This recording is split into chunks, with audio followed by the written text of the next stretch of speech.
Assalamualaikum warahmatullahi wabarakatuh. Waalaikumsalam. Salam sejahtera, Waalaikumsalam Om warahmatullahi Swastiastu, wabarakatuh. Namo Buddhaya, dan salam sejahtera. Salam kebajikan yang terhormat Bapak Acep Sumantri, Konsul Jenderal RI di Frankfurt, Bapak Ardian, Konsul Jenderal di Hamburg, Bapak, Ibu, dan saudara-saudara sekalian. Selamat datang dan terima kasih atas partisipasi Bapak dan Ibu dalam acara diskusi rebuan secara virtual di sore hari ini. Acara ini terselenggara berkat kerjasama KJRI Frankfurt dengan PCIM Jerman Raya. Untuk itu kami ucapkan terima kasih kepada PCIM Jerman Raya. Perkenalkan, nama saya Risa Wardani, saya pelaksana fungsi penerangan sosial dan budaya KJRI Frankfurt.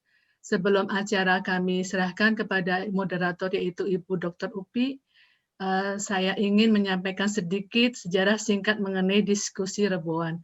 Mungkin banyak yang belum kenal ya apa itu diskusi rebuan. Namanya agak aneh itu diskusi rebuan, tapi ternyata acara ini sangat ditunggu oleh teman-teman di Frankfurt dan sekitarnya. Diskusi rebuan merupakan acara rutin KJRI Frankfurt yang dilaksanakan sedikitnya setiap 1 kali dalam 2 bulan. Kegiatan ini menggabungkan unsur pembinaan masyarakat Indonesia dan unsur promosi Indonesia di wilayah kerja KJRI Frankfurt. Kegiatan ini melibatkan unsur-unsur dari KJRI serta diaspora Indonesia di wilayah kerja KJRI Frankfurt. Ide awal pembentukan komunitas diskusi ini muncul pada pertemuan antara fungsi Pensosbud KJRI Frankfurt dengan mahasiswa pasca sarjana Indonesia di Frankfurt pada bulan Mei 2012. Jadi forum ini sudah berusia 8 tahun, jadi cukup lama. Dan pertemuan itu didasarkan adanya kebutuhan bersama berupa forum semi akademik dan semi informal untuk mendiskusikan isu-isu terkini di Indonesia yang ditinjau dari pendekatan majemuk. Tindak lanjut dari pertemuan tersebut adalah pembentukan forum diskusi yang beranggotakan tokoh-tokoh masyarakat Indonesia dan masyarakat Jerman pemerhati Indonesia yang bertemu pada Rabu pertama setiap bulan di KJRI Frankfurt. Namun dalam perkembangannya karena tergantung dengan ketersediaan narasumber, diskusi ini akhirnya diadakan tidak hanya di hari Rabu, namun di hari-hari yang lain bisa diadakan selama kita mendapatkan narasumber. Dan narasumber pun berasal dari tokoh-tokoh masyarakat di sekitar wilayah KJRI Frankfurt ataupun tokoh-tokoh yang sedang tokoh-tokoh dari Indonesia yang sedang berada di KJRI Frankfurt dalam rangka dinas ataupun kunjungan pribadi. Sebelum pandemi COVID-19 ini, acara diskusi ini dilaksanakan di ruang serbaguna KJRI Frankfurt, namun setelah pandemi ini, jadi kita sekarang sulit untuk melakukan kembali acara diskusi rebuan secara offline di ruang serbaguna. Untuk itu, hari ini merupakan hari pertama diskusi rebuan secara virtual. Demikian Bapak Ibu secara singkat sejarah lahirnya forum diskusi rebuan ini. Selanjutnya kami persilahkan kepada Bapak Konsul Jenderal untuk membuka secara resmi diskusi pada sore hari ini. Kami persilahkan Bapak. Terima kasih Bu Risa. Assalamualaikum warahmatullahi wabarakatuh. Selamat sore. Waalaikumsalam warahmatullahi wabarakatuh. Semua. Om Swastiastu, salam kebajikan, Namo Buddhaya. Yang saya hormati Bapak Konsul Jenderal RI di Hamburg, Pak teman saya Pak Ardian Wicaksono. Sungguh merupakan satu kehormatan bagi kita semua, seluruh masyarakat Indonesia di wilayah kerja KJRI Frankfurt, mendapatkan kesempatan untuk bertemu Pak Konjen. Ya, Pak Konjen bisa hadir di acara kita sore hari ini. Yang saya hormati para tokoh masyarakat, saya cermati ada Pak Willy Wiranta Prawira, ada Pak Rusdin Sumbayak, ada Pak Arif, Ibu Teti, dan Ibu Bapak tokoh masyarakat lainnya. Yang saya hormati Dr. Rerbiol Hum Boya Nugraha selaku moderator, selaku narasumber dari forum diskusi rebuan kita sore hari ini, dan juga Ibu Dr. Supriyati Ningsih, Bu Upi, selaku moderator untuk diskusi kita. Pertama-tama tentu marilah kita panjatkan puji dan syukur kehadirat Allah Subhanahu wa Ta'ala, Tuhan Yang Maha Esa, atas rahmat dan karunia-Nya pada sore hari ini kita masih bisa bertemu meskipun melalui video conference untuk kita bersama-sama melakukan diskusi yang tadi sudah dijelaskan oleh Bu Risa sebagai bagian dari program diskusi Reboan yang sebetulnya sudah berlangsung sejak lama, namun karena COVID-19, maka sejak Februari yang lalu nonaktif dan kemudian pada hari ini kita akan memulai kembali. Saya sangat berbahagia bahwa pada hari ini kita bisa mulai lagi forum diskusi Reboan ini dan tentu kita berharap forum diskusi ini akan bisa dilanjutkan lagi sesuai dengan rencana awal untuk bisa kita selenggarakan setidaknya 2 bulan sekali. Namun demikian kalau nanti kita memiliki narasumber-narasumber yang bersedia untuk membagi pengetahuan dan informasinya, tentu kita bisa lakukan sesering mungkin. Saya atas nama Konsulat Jenderal Republik Indonesia di Frankfurt menyampaikan terima kasih atas inisiatif yang disiapkan oleh PCIM Jerman Raya untuk menyelenggarakan forum diskusi sore hari ini yang mengambil tema mengenai pentingnya peningkatan rehabilitasi medik dan situasi di Indonesia. Saya berterima kasih pada Pak Dr. Boya Nugraha dari Hannover Medical School dan juga Dr. Supriyati Ningsih untuk bisa menjadi narasumber dan moderator kita pada diskusi hari ini. Tentu saya berharap bahwa ke depan tadi Pak Rusdin Sumbayak sebetulnya di awal pembicaraan tadi sudah ingin juga menyampaikan satu gagasan untuk kita bisa mengadakan forum Reboan mengenai isu lansia ya Pak Rusdin ya. Insya Allah nanti mungkin kita akan acarakan sekitar minggu ketiga November 2020. Ibu dan Bapak sekalian yang saya hormati, tema diskusi hari ini sangat relevan dengan situasi yang kita hadapi Pak, pada masa pandemi sekarang ini. Kita memahami bahwa pandemi COVID-19 yang terjadi sejak awal Maret 2020, ketika WHO mengumumkan kita menghadapi pandemi COVID-19 dan hingga sekarang ini belum menunjukkan perkembangan yang menggembirakan dan kita masih juga belum bisa memastikan kapan pandemi ini akan berakhir. Secara global, berdasarkan data WHO yang bisa kita cermati dari waktu ke waktu, kasus positif COVID-19 ini masih terus meningkat. Data hari ini menunjukkan bahwa COVID-19 menjangkiti sekitar 47,1 juta orang di dunia dan mengakibatkan kematian mencapai 1.200.000 orang. Nah, di Jerman sendiri, seperti yang Bapak dan Ibu memahami dan juga merasakan, terjadi peningkatan kembali penyebaran wabah COVID-19 ini. Bahkan meningkat secara signifikan dalam 1 bulan terakhir. Hampir 100.000 kasus baru per minggu. 2 kali lebih tinggi dari puncak kasusnya di akhir Maret 2020. Nah, kalau kita lihat datanya yang disampaikan oleh Robert Koch Institute, saat ini terdapat kira-kira 560.000 lebih kasus positif COVID-19 di Jerman dan mengakibatkan sekitar 10.661 orang meninggal dunia. Nah, kiranya sangat tepat kebijakan yang diambil oleh pemerintah Jerman untuk menerapkan apa yang disebut dengan soft lockdown, sebagian mengatakan partial lockdown, dari tanggal 2 sampai dengan 30 November 2020, dengan tentu akan dilakukan peninjauan ulang pada pertengahan November nanti untuk menentukan langkah kebijakan selanjutnya. Sedangkan kalau di Indonesia sendiri, kita memahami bahwa sejak awal pandemi sampai dengan saat ini, kita masih belum mencapai puncaknya, karena kasus positif COVID ini masih terus meningkat.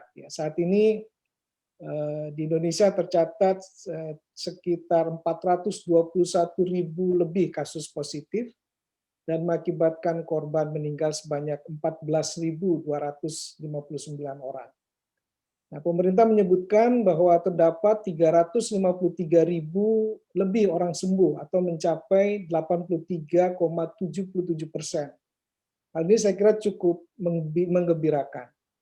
Dan bila menghitung fatality rate-nya di Indonesia ini mencapai 3,38% dibandingkan dengan di Jerman yang 1,90% dan case fatality rate di tingkat global pada angka sekitar 2,56%. Nah, Bapak dan Ibu yang saya hormati, sesungguhnya COVID-19 ini dari segi fatality rate-nya masih jauh lebih rendah dibandingkan dengan penyakit lain yang berpotensi pandemi. Seperti misalnya kalau kita cermati SARS di tahun 2003 itu mencapai angka sekitar 80%. Kemudian flu burung H5N1 pada tahun 2004 mencapai sekitar 52 sampai dengan 84%, MERS-CoV di tahun 2012 mencapai sekitar 36%, dan Ebola di tahun 2014 mencapai 39%.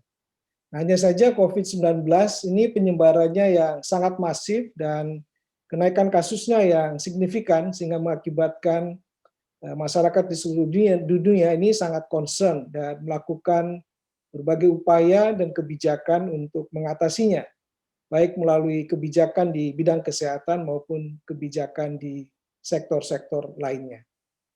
Nah, kita tentu perlu mengambil langkah yang sangat hati-hati karena sampai saat ini dunia belum berhasil menemukan vaksin yang efektif dan dapat diproduksi untuk vaksinasi seluruh umat di dunia. Data WHO pada tanggal 3 November 2020 menunjukkan bahwa dari ratusan kandidat vaksin yang diteliti, hanya terdapat sekitar 47 kandidat vaksin yang sudah sampai pada tahapan uji klinik, dan 20 diantaranya berada pada tahapan uji klinik fase 3. Mungkin nanti Pak Dr. Boyan Nugraha bisa lebih menjelaskan ini. Nah, para ahli memperkirakan bahwa vaksin tersebut baru akan siap pada paling cepat sekitar awal tahun depan. Nah, oleh karena itu, pendekatan medis melalui peningkatan rehabilitasi medik yang akan kita diskusikan pada sore hari ini menjadi sangat penting. Selain upaya kita bersama di dalam menerapkan disiplin pada protokol kesehatan, yaitu menjaga jarak, memakai masker, dan mencuci tangan. Nah, sebagaimana tadi dijelaskan bahwa di Indonesia penderita yang sembuh terus meningkat, meskipun case fatality rate-nya masih di atas angka global. Namun di Jerman tadi saya sampaikan Jerman berhasil menekan angka kematian dengan case fatality rate hanya 1,90%. Nah, dari data ini menunjukkan bahwa Jerman cukup berhasil meningkatkan rehabilitasi mediknya dalam penanganan COVID-19, dan kiranya hal ini dapat menjadi contoh baik untuk Indonesia. Dan tentu saya berharap nanti Pak Dr. Boyan Nugraha bisa lebih banyak menceritakan bagaimana best practices di Jerman yang bisa kita ambil lesson learn untuk Indonesia dalam rangka kita meningkatkan upaya rehabilitasi medik untuk penanganan COVID-19, dan tentu kita harapkan akan dapat meningkatkan sistem kesehatan nasional kita secara keseluruhan. Barangkali Ibu dan Bapak sekalian itu sebagai sambutan pengantar saya, dan selanjutnya dengan harapan agar forum diskusi Rebuan ini dapat memberikan manfaat untuk kita semua, dan tentu kita harapkan juga nanti akan bisa memberikan masukan kepada pemerintah dan masyarakat Indonesia secara umum. Selanjutnya dengan mengucapkan Bismillahirrahmanirrahim, forum diskusi Rebuan kita pada hari ini dengan ini saya buka. Terima kasih. Wassalamualaikum warahmatullahi wabarakatuh. Waalaikumsalam. Waalaikumsalam warahmatullahi wabarakatuh. Terima kasih Pak Kunjen untuk sambutannya. Acara selanjutnya saya serahkan kepada Ibu Upi selaku moderator. Silakan Bu Upi. Baik, ya, terima kasih. Bisa terdengar ya suara saya ya? Bisa. Ya, baik. Terima kasih atas kesempatannya Ibu Risa, dan terima kasih kepada Bapak Konjen Acep di Frankfurt, dan juga selamat datang kepada Bapak Ardian Wicaksono, Bapak Konjen di Hamburg, dan selamat datang kepada seluruh hadirin yang telah hadir di sore hari yang berbahagia ini. Assalamualaikum warahmatullahi wabarakatuh. Perkenalkan, Ya, perkenalkan saya sebagai moderator. Saya bernama Supriyati Ningsih, nama panggilan saya Upi. Kebetulan saat ini saya sedang menempuh pendidikan PhD di bagian obstetri dan ginekologi University of Munster di Kota Munster. Perkenankan juga saya untuk perkenankan saya untuk membacakan CV dari pemateri kita di sore hari yang berbahagia ini. Dr. Rer Biol Hum Boyanugraha MS. Beliau adalah saat ini posisinya berada di Departemen Rehabilitation Medik Hannover Medical School di Hannover, Germany. Profesional profile beliau lulus dari program doktoral di Hannover Medical School pada tahun 2014 dengan predikat summa cum laude, dan beliau memiliki berbagai pengalaman di bidang riset dan juga pengembangan untuk rehabilitasi medik, termasuk di dalamnya ilmu bioscience dan berbagai clinical trial di bidang rehabilitasi, serta pengembangan rehabilitasi medik dalam health system atau sistem kesehatan. Beliau juga saat ini, dari mulai Maret 2014 hingga saat ini, adalah Principal Investigator di Department of Rehabilitation Medicine Hannover Medical School, dan beberapa karya beliau, dan beliau menjadi key responsibility people untuk pengembangan rencana nasional untuk disabilitas, kesehatan, dan rehabilitasi di beberapa negara seperti di Mesir, Ukraina, dan Korea serta Albania. Koreanya ini di Democratic People's Republic, ya, Korea. Kemudian beliau juga memiliki banyak sekali nih ya prestasi beliau. Beliau juga dulu menyelesaikan pendidikan sebelumnya di Harvard Medical School dan kemudian di Korea Institute University of Science and Technology, dan mengambil dulu S1-nya di Universitas Indonesia di bagian di Fakultas Chemistry. Kemudian beliau juga merupakan salah satu principal investigator untuk pengembangan tools pelayanan dan penilaian bidang rehabilitasi yang sekarang banyak dipakai untuk di beberapa negara yang tadi sudah saya sebutkan. Dan kemudian penghargaan yang didapat oleh beliau adalah salah satunya beliau menjadi member of ICSOR Working Group of International Society of Physical and Rehabilitation in the Medicine dari tahun 2015 hingga saat ini. Beliau juga mendapatkan berbagai penghargaan atas berbagai karyanya, baik sebagai Second Winner Prize, kemudian beliau juga memenangkan beberapa prize dari pemerintah Jerman. Pengalaman organisasi beliau pada tahun 2015 menduduki sebagai Scientific Committee, Steering Committee, dan Local Organization Committee pada Kongres Dunia ke-9 untuk bidang ISPRM di tahun 2015 di Berlin, dan juga beberapa pengalaman organisasi yang lain. Publikasi Mas Boya, kita memanggilnya berikutnya adalah sebagai Mas Boya. Publikasi beliau sangat banyak, bahkan saya hitung saya mohon maaf ya Mas Boya, tidak saya bacakan seluruhnya karena saya hanya punya waktu 5 menit untuk menyebutkan CV Mas Boya.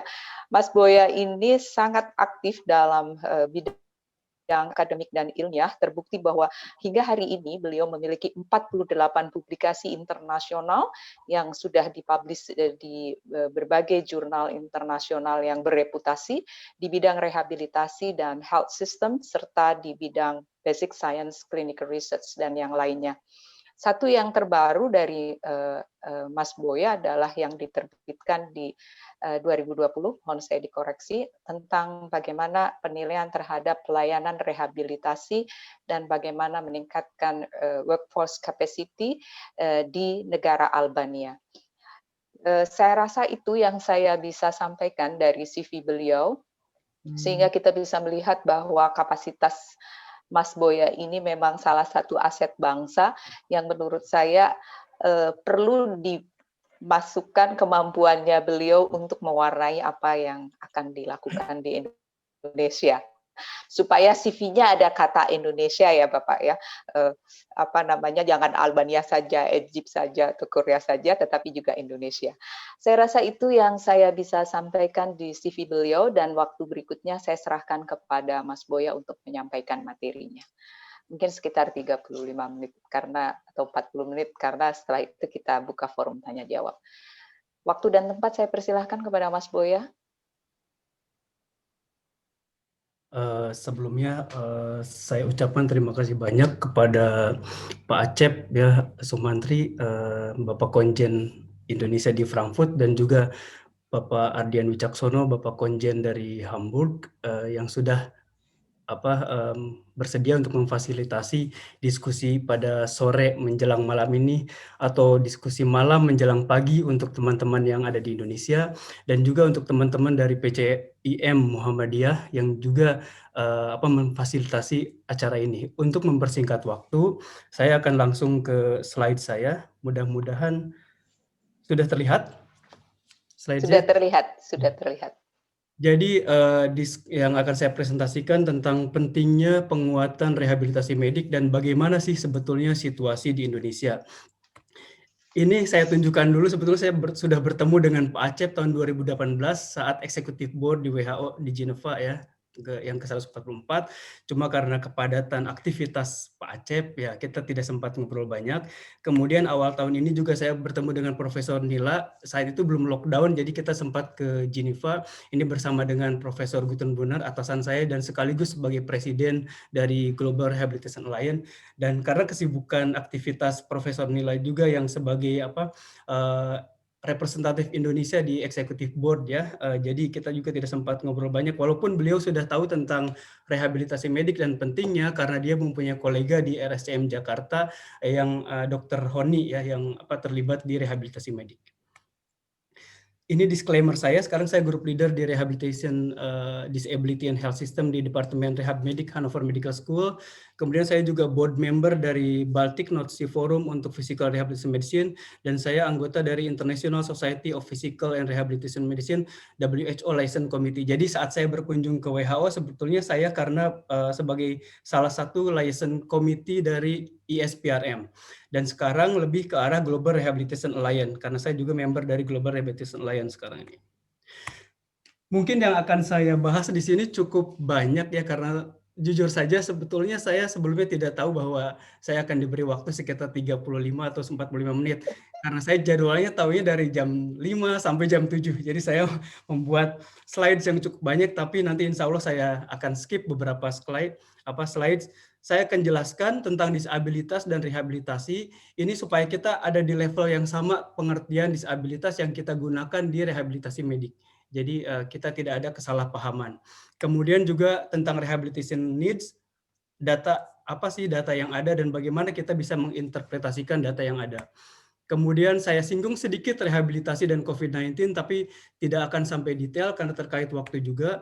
Kemudian saya akan membawakan juga tentang rehabilitation dan SDG, Sustainable Development Goals, karena ini juga penting terkait dengan kemajuan bangsa juga. Kemudian bagaimana sebetulnya strengthening rehabilitation at health system level, nanti akan saya tunjukkan juga.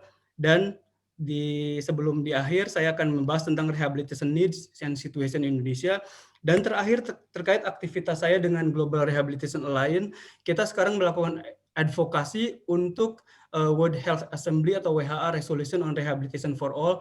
Mungkin Pak Acep sangat familiar dengan istilah ini ya, karena beliau saat saya bertemu dengan beliau sebagai Biro Kerjasama Luar Negeri kalau tidak salah ya dari Kementerian Kesehatan. Mungkin Pak Acep nanti mudah-mudahan bisa memfasilitasi advokasi pekerjaan kita sehingga Menteri Kesehatan di Indonesia mampu mendukung untuk mengagendakan World Health Assembly Resolution on Rehabilitation for All.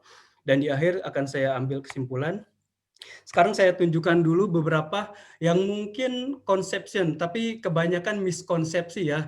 Jadi saya sendiri sebelum saya terlibat di rehabilitasi, saya beranggapan bahwa disabilitas itu kebanyakan adalah congenital disease, artinya penyakit bawaan gitu sejak lahir. Dan kebanyakan juga kita menganggapnya orang awam itu related to intellectual and learning deficit. Padahal bukan hanya itu. Kalau lihat nanti datanya saya tunjukkan proporsi persentasenya lebih banyak dikarenakan most severe disease seperti kanker, diabetes, stroke, dan lain-lain.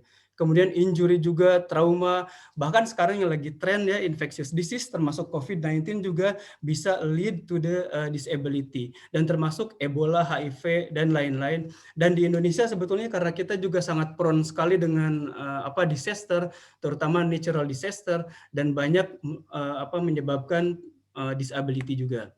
Dan biasanya kita menganggap person with disability itu depressed dan putus asa gitu, terus juga continuously suffering dan sangat dependent on care, dan mungkin mereka atau kita sendiri juga menganggapnya kita tuh beda gitu orang lain. Padahal menurut PBB sendiri dan WHO menyarankan bahwa harusnya sudah mulai di inclusivity gitu.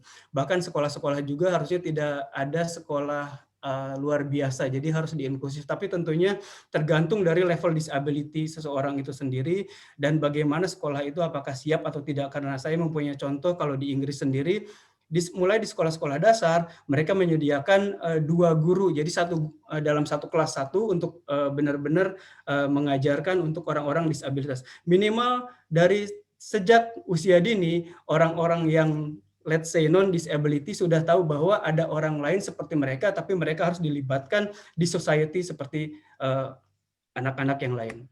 Dan dari sosial perspektif, kita sering menganggap mereka itu adalah burden untuk society dan dianggap tidak produktif. Padahal dengan treatment yang bagus, termasuk dalam hal ini adalah rehabilitasi, tentunya burden ini bisa dikurangi sehingga mereka bisa juga mendapatkan education attainment dan bahkan bisa kembali bekerja dan mendapatkan penghasilan. Dan sering kita juga menganggap mereka karena tidak produktif dan dependent on care sehingga mereka dianggapnya costly sekali. Saya akan skip ini karena waktu terbatas dan saya akan bawa ke sini. Ini adalah pengertian dari functioning dan disability yang dibawa oleh WHO berdasarkan ICF model. ICF model itu adalah International Classification Functioning Disability and Health. Kita lihat di sini yang di tengah-tengah yang ada 6 kotak berwarna. Di sini ada kotak health condition pada level person yang di kirinya. Kemudian ada body function and structures, activities, dan participation.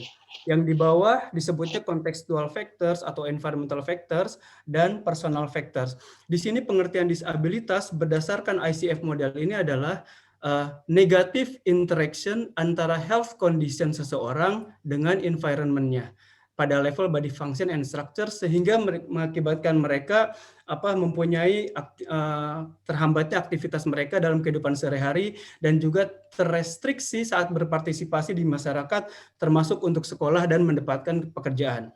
Jika interaksinya itu adalah antara health condition dan environmental factors-nya itu ada positif, disebut functioning. Jadi functioning dan disability berada di 2 sisi yang berlawanan. Ya, jadi karena disabilitas itu adalah hasil dari interaksi antar seseorang dengan environmental factors-nya, jadi kita tidak bisa mengatributkan disability ke seseorang. Makanya di level PBB, terutama di UNCRPD sendiri sudah dinyatakan tidak boleh menggunakan disabled person, karena itu mengatributkan ke seseorang. Dan di Indonesia juga saya cukup senang setelah adanya Undang-Undang nomor 8 tahun 2016 dinyatakan bahwa sekarang tuh menggunakan penyandang disabilitas ya. Ini untuk formal dan di akademis, tapi mungkin untuk istilah sehari-hari mungkin teman-teman juga banyak mendengar tentang istilah difabel. Itu tidak apa-apa, yang pasti penyandang cacat sudah tidak boleh digunakan karena itu mempunyai stigma yang sangat negatif. Dan disabilitas harus dilihat dari dua sisi, dari sisi medikal dan sosial. Tidak hanya bisa dilihat dari dari satu sisi saja.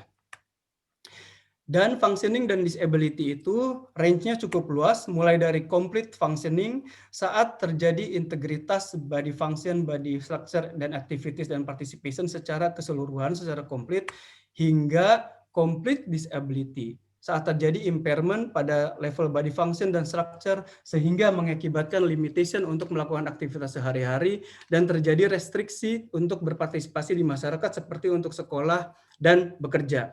Dan ingat, kita semua dalam satu waktu bisa juga menjadi disability. Saya sendiri salah satu contohnya karena saya menggunakan kacamata. Dan kacamata ini menurut ICF model yang saya jelaskan sebelumnya adalah salah satu environmental factor yang bisa diubah. Dalam hal ini kacamata diubah menjadi facilitator sehingga derajat disabilitas saya berkurang. Dan seperti saya jelaskan berarti disabilitas sendiri bisa berubah berdasarkan health condition atau mengubah environmental factors. Jadi ya dalam satu titik bisa berubah-ubah dan ini yang bisa kita lakukan salah satunya dengan mengubah environmental factors atau health condition seseorang.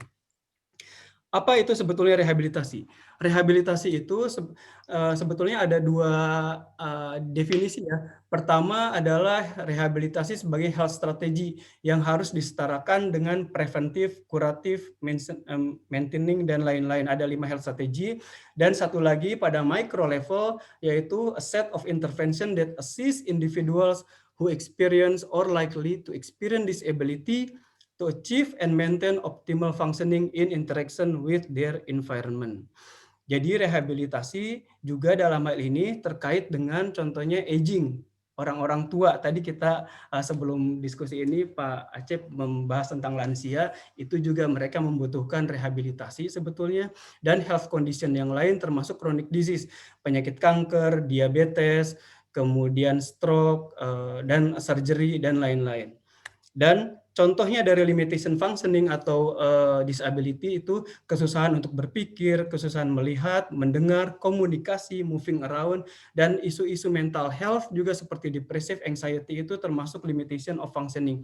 Bahkan sampai dengan keeping the job, karena rehabilitasi itu cukup luas sampai dengan ada program kalau di Jerman itu return to work. Bahkan di Jerman itu ada asuransi namanya pension insurance, biasanya yang mengcover rehabilitation treatment, karena di Jerman melihat saat usia seseorang masih memungkinkan untuk bekerja, jadi si pensiun insurance akan mengusahakan untuk membayar treatment rehabilitasi sehingga orang tersebut bisa bekerja kembali untuk menghindari early retirement. Sebetulnya sekarang saya ingin menunjukkan saat kapan sih layanan rehabilitasi harus dimulai. Di sini yang di atas kita lihat rehabilitation, kemudian acute rehabilitation, post-acute rehabilitation, hingga long-term rehabilitation. Nah, rehabilitation ini baru dimulai beberapa tahun belakang ya, mungkin sekitar 10 tahun kebelakangan. Apa sih rehabilitation itu? Banyak sekali penelitian yang menunjukkan, misalkan seseorang yang akan dioperasi lutut misalkan. Nah, pasien-pasien yang sebelum dioperasi lutut diberikan treatment rehabilitation, misalkan exercise untuk otot-otot tertentu gitu. Dan setelah operasi ternyata recovery atau pemulihannya akan lebih cepat dibandingkan dengan pasien-pasien yang tidak mendapatkan rehabilitasi sebelum operasi. Ya. Kemudian terkait acute rehabilitation, kalau di Jerman rehabilitasi harus dimulai dari pasien yang cukup parah, misalkan di ICU, misalkan untuk mobilisasi dan lain-lain. Di Indonesia juga saya dengar kabar dari kolega di Indonesia juga sudah mengintegrasikan rehabilitasi dimulai dari ICU. Tapi saya tidak tahu bagaimana dengan rumah sakit di luar daerah. Dan ya ini intinya adalah rehabilitasi harus diterapkan di semua fase klinikal. Kemudian saya ingin menunjukkan tentang data. Pertama saya tunjukkan data kematian di top 10 global cause of death ya.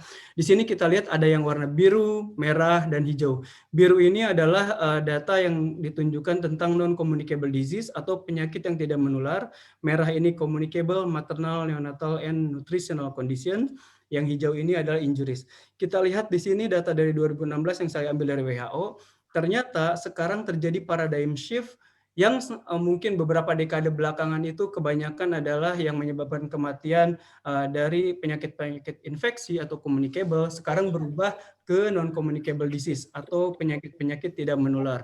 Bahkan di sini yang pertama sampai ketiga itu urutannya adalah yang penyakit tidak menular, dari ischemic heart disease, stroke, dan COPD, chronic obstructive pulmonary disease, dan lain-lain. Tuberkulosis walaupun menjadi salah satu top 10 global cause death, tapi sekarang posisinya di bawah. Kemudian penyakit-penyakit apa sih yang menyebabkan disabilitas? Kita juga di sini melihat bahwa trennya sekarang berubah. Jadi non-communicable disease kebanyakan juga menyebabkan disabilitas.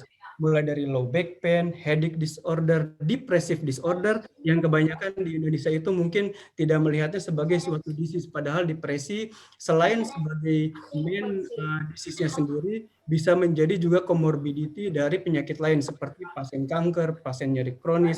Mereka biasanya persentasenya mempunyai, mohon maaf, bisa di unmute, di mute.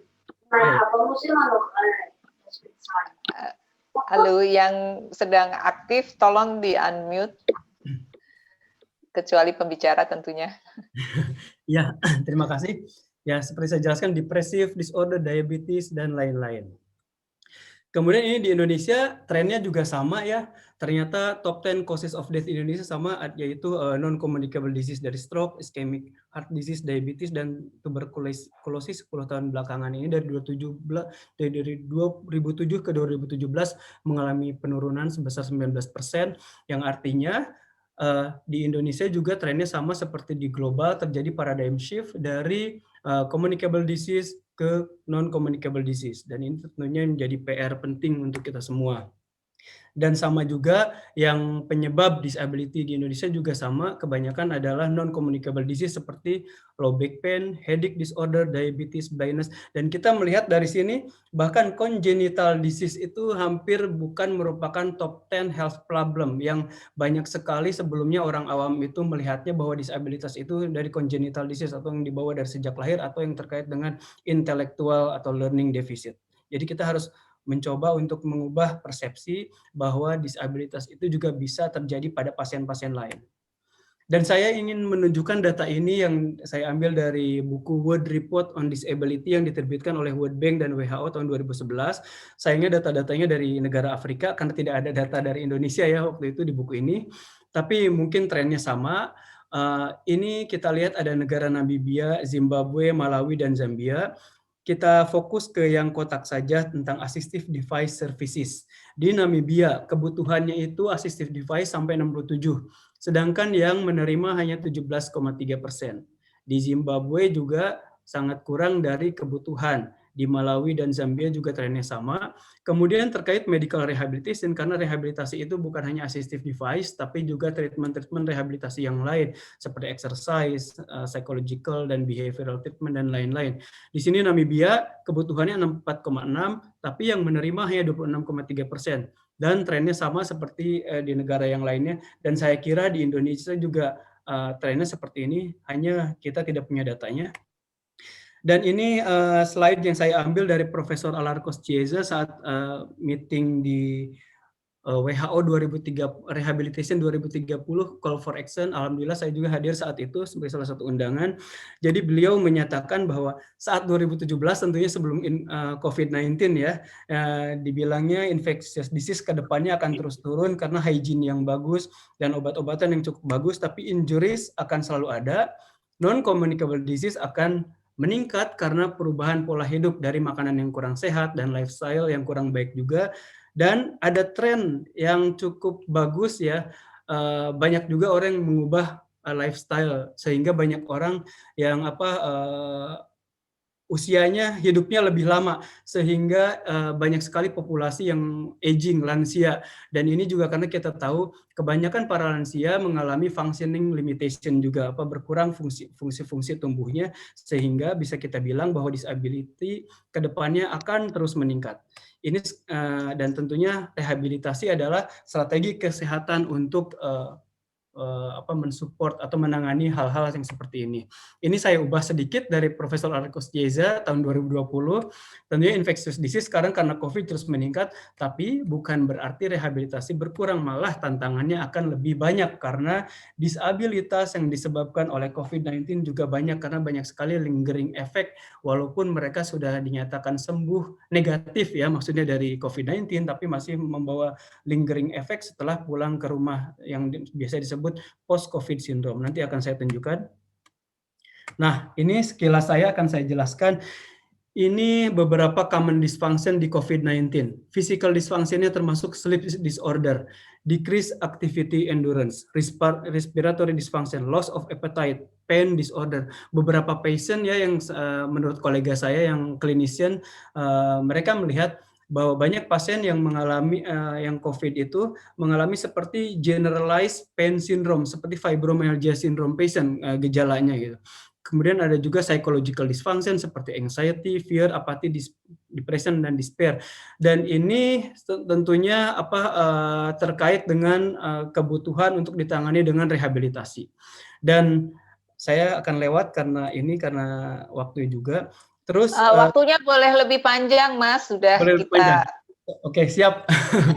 Ini karena sangat menarik, jadi kita kasih lebih panjang. WHO ini Pan American Health Organization, jadi WHO regional untuk di Amerika. Mereka mengeluarkan beberapa key message terkait COVID. Pertama, severe cases of COVID-19 are associated with rehabilitation needs related to consequences of ventilative support and prolonged immobilization and bed rest, yang termasuk impaired lung function dan lain-lain. Kemudian ini juga mereka juga mengeluarkan key message bahwa rehabilitation professional play an important role in facilitating early discharge, karena dengan mobilisasi yang bagus dan penanganan rehabilitasi yang bagus, pasien-pasien bisa recover lebih cepat, dan ini bisa untuk menangani in the context of hospital bed shortages, karena kita tahu sendiri bahwa mungkin di luar sana sudah menumpuk pasien-pasien COVID-19 yang harus segera ditangani, tapi karena kekurangan kapasitas di rumah sakit, dan ini bisa tentunya di manage salah satunya dengan peningkatan jumlah tenaga profesional rehabilitasi. Dan rehabilitation needs of people with severe COVID-19 exist during the acute, subacute, dan long-term phases. Jadi harus dimulai dari sejak acute ya. Ini picture yang gambar yang kita sudah publish juga di jurnal ya, terkait phase adapted rehabilitation service for COVID-19 patients. Jadi kita tahu preventionnya yang seperti di negara-negara di dunia sudah lakukan, tadi seperti yang Pak Acep juga sudah utarakan, bahwa mulai dari physical distancing, mouth and nose protection, hand washing, dan lain-lain, bahkan termasuk lockdown, itu juga bisa dibilang prevention. Tapi saat COVID-19 terjadi ke suatu individual dan mereka masuk ICU, harus segera diberikan juga treatment rehabilitasi. Di Jerman dilakukan, dan saya dengar kabar dari kolega saya di Hasan Sadikin Bandung, mereka juga sudah mengintegrasikan rehabilitation treatment dari sejak ICU. Terus kemudian di early post acute, dan bahkan seharusnya sampai long term rehabilitation juga. Karena kenapa? Seperti saya jelaskan sebelumnya, bahwa pasien-pasien COVID-19 banyak sekali walaupun mereka sudah dinyatakan negatif dari swab, tapi mereka banyak membawa lingering effect. Termasuk di sini di Hannover ada teman saya orang Indonesia juga, dia kena COVID-19 cukup lama dan sudah dinyatakan negatif, tapi dia masih mempunyai gejala muscle weakness, memory loss, terus appetite, dan lain-lain. Jadi masih membutuhkan treatment kesehatan, yaitu dari sisi rehabilitasi. Dan bahkan dengan rehabilitasi sendiri bisa selain mempercepat pemulihan, bisa juga membantu pasien-pasien untuk segera kembali bekerja, return to work. Jadi kita lihat betapa pentingnya rehabilitasi bahkan untuk COVID-19. Tapi kenyataannya menurut WHO ini data ini dikeluarkan bulan Mei oleh WHO dari NCD Department, Non-Communicable Disease Department. Ternyata mereka mensurvei 122 negara dari NCD layanan pasien penyakit tidak menular yang terganggu. Dan di sini kita lihat yang paling kiri itu adalah rehabilitation service. Ternyata yang paling terganggu layanannya di seluruh dunia. Bahkan ini yang partially disrupted sampai 50%, tapi 10%-nya itu completely disrupted dibandingkan dengan layanan-layanan non-communicable disease yang lain seperti hypertension sampai dengan cardiovascular emergencies. Dan negara-negara yang 122 tadi itu yang menginclude layanan penyakit tidak menular saat COVID-19 plan biasanya hanya cardiovascular disease, kemudian diabetes, cancer, dan juga chronic respiratory disease. Tapi untuk rehabilitation ya dikurangi gitu. Padahal menurut WHO ini rehabilitation is the most commonly disrupted service. Kenapa? Karena rehabilitation continues being wrongly perceived as a non-essential health service. Padahal untuk pasien-pasien, banyak pasien rehabilitation ini sangat esensial.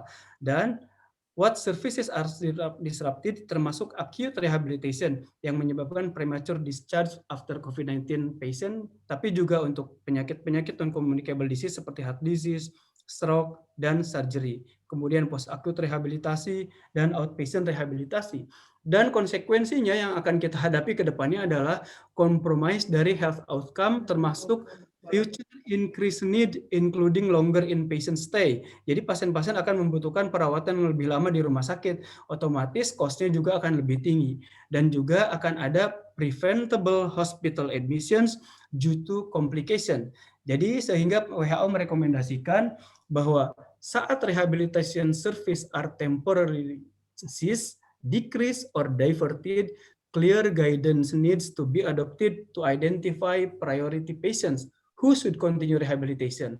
Mungkin itu yang butuh surgery, stroke, cardiovascular, dan lain-lain.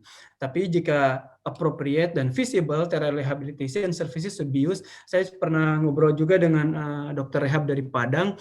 Jadi ada rumah sakit di Padang juga melakukan telerehabilitasi ke pasien-pasien yang di ICU di rumah sakit. Jadi dokter rehabnya di ruangan mana gitu. Jadi pasiennya ada di situ, kemudian dikasihlah guidance untuk nurse atau fisioterapis yang ada di ruangan ICU pasien tersebut.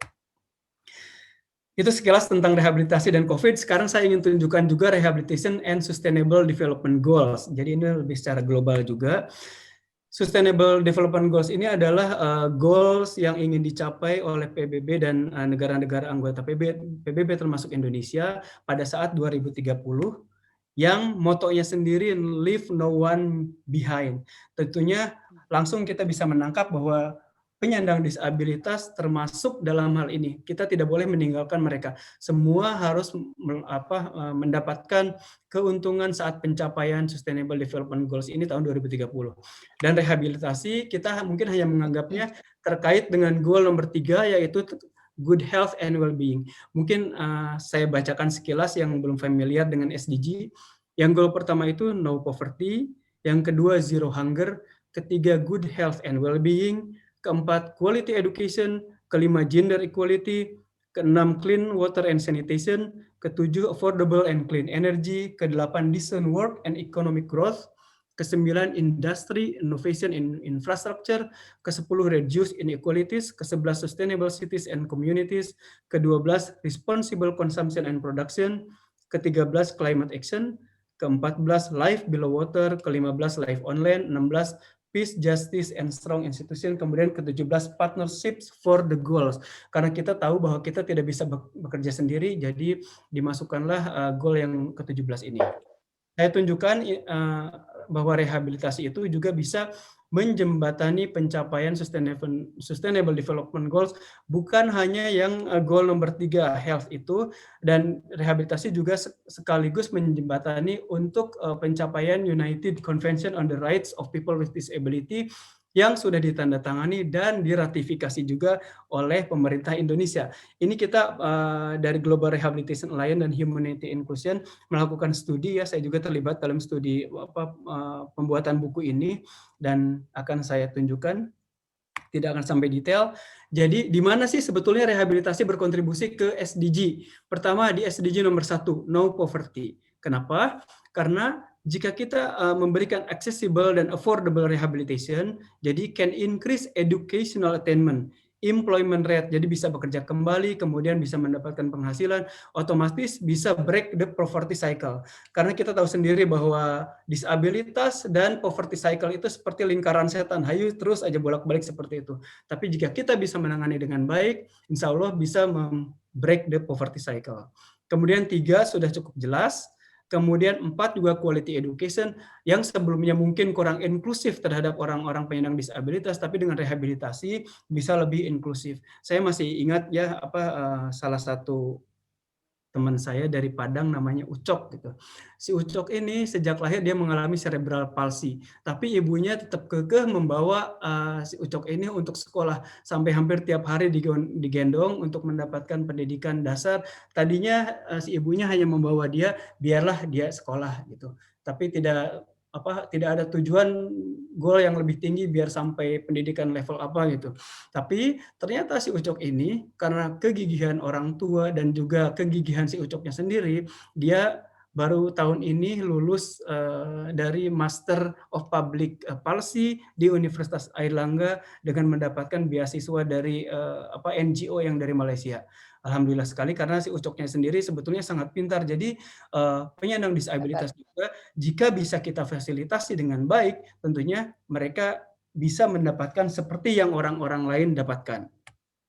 Kemudian rehabilitasi juga contribute to gender equality karena kebanyakan yang female dengan disabilitas lebih mendapatkan diskriminasi 2 kali lipat dibanding male. Kita harapkan dengan rehabilitasi yang baik, jadi terjadi gender equality. Kemudian juga terkait dengan SDG nomor 8 terkait decent work and economic growth, karena dengan rehabilitasi seperti saya jelaskan sebelumnya, mereka bakal bisa bekerja dan mendapatkan penghasilan. Kemudian juga reduce inequalities mirip-mirip dengan sebelumnya. Kemudian sustainable cities dan communities. Jadi ini saya ada project di Cina ya, di Shenzhen. Di Shenzhen karena pemerintahnya sangat aware dengan bahwa penyandang disability juga harus inklusif dan mereka harus mempunyai hak untuk mendapatkan pendidikan dan pekerjaan, sehingga mereka mempunyai model bahwa Shenzhen menjadi kota inklusif pertama di Cina. Dan kita sekarang melakukan proyek juga di situ untuk mendukung ide dari pemerintah tersebut. Dan intinya sekarang ingin saya tunjukkan bahwa rehabilitasi mendukung di banyak sustainable development goal, mulai dari 3, health, 1, no poverty, quality education, gender equality, decent work and economic growth, reduce inequalities, dan sustainable cities and communities, sehingga kita bisa mengurangi bisa leave no one behind in this case. Sebelumnya saya minum dulu ya Mbak Upi. Ya, silakan. Silakan Mas. Sekarang saya ingin menceritakan sedikit tentang aktivitas saya dan kolega dengan atasan saya, strengthening rehabilitation at health system level.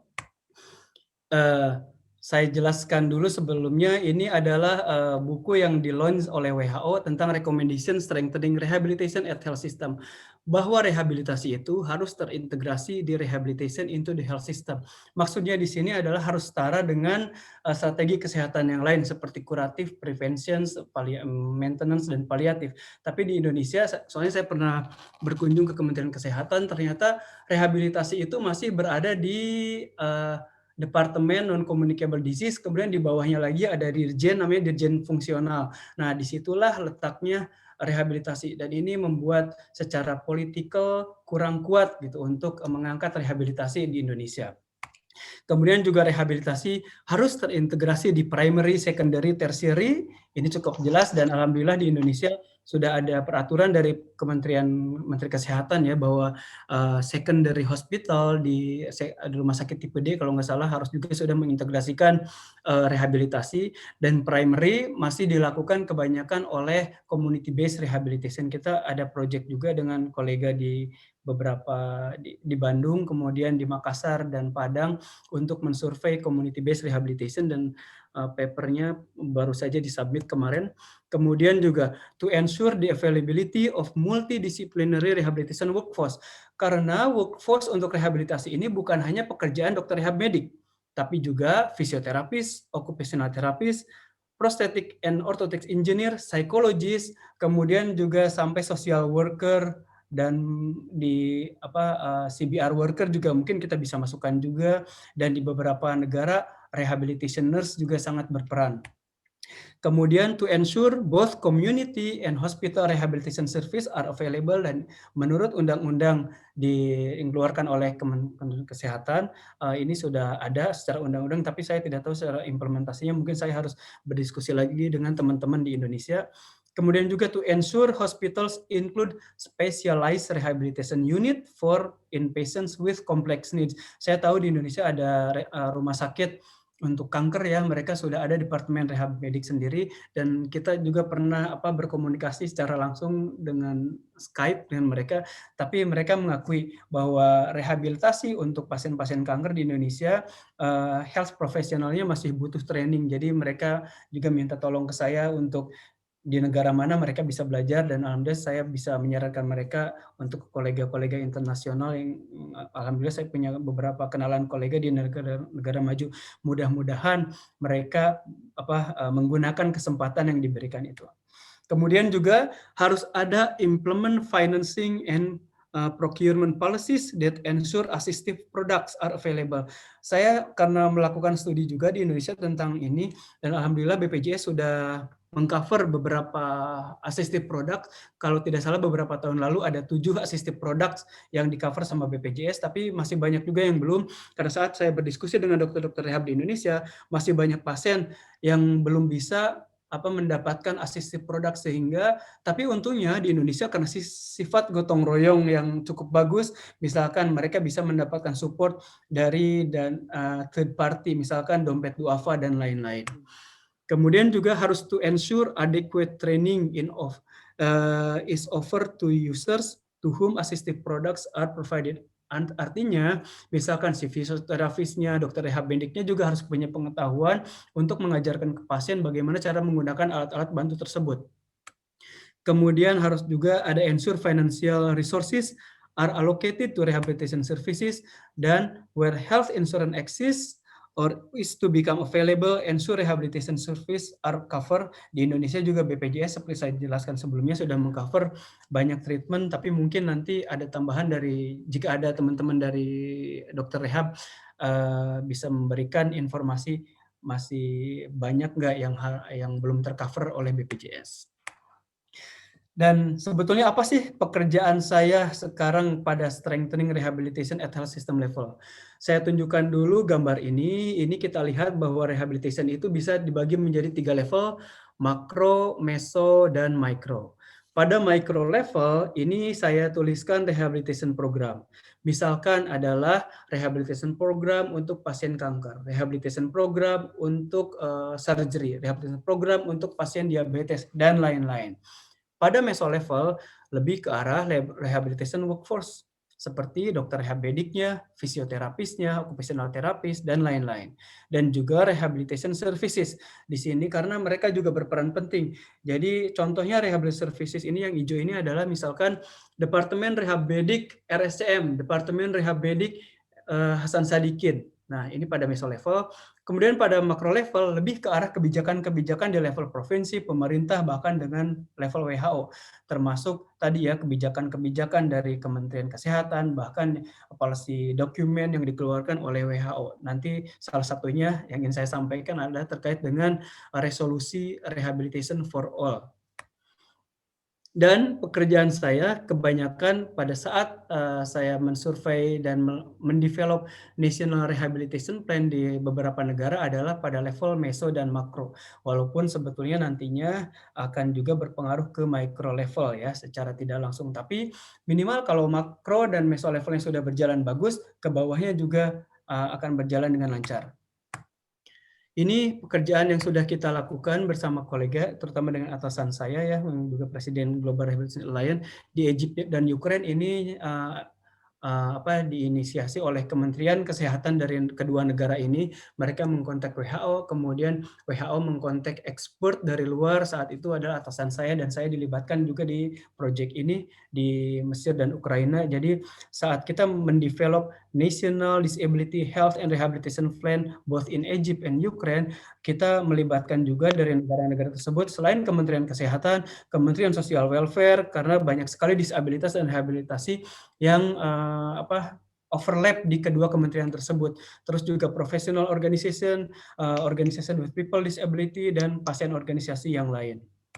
Kemudian juga di Korea Utara ya, ini kalau Korea Utara tidak dengan WHO karena mereka yang menginisiasinya tidak menginginkan untuk berkolaborasi dengan WHO. Mungkin karena situasi politik di sana saya kurang ngerti. Yang pasti mereka melalui NGO namanya Handicap International. Handicap International mengkontak kita karena mereka tahu kita punya expertise di bidang ini. Sehingga dan sayangnya kita tidak bisa berkunjung ke Korea Utara karena situasi politik juga ya. Sebetulnya cukup menarik juga sih, saya ingin berkunjung juga ke sana untuk melihat situasi yang sebetulnya, tapi tidak tercapai. Jadi mereka yang 2 kali datang ke kita. Saat datang ke kita pertama kali tahun 2016, saya masih ingat, karena kita mengembangkan tools-nya juga ya untuk mengevaluasi bagaimana kondisi rehabilitasi medik di negara tersebut.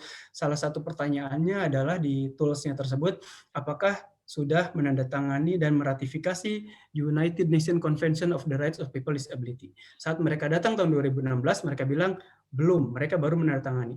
Dan saat kedua kali datang, awal tahun 2017, mereka bilang mereka sekarang sudah meratifikasi. Artinya apa? Setelah diratifikasi, saat pengimplementasian strategi yang kita kembangkan, insya Allah bakal lebih mudah untuk diterapkan dan diimplementasikan di negara tersebut.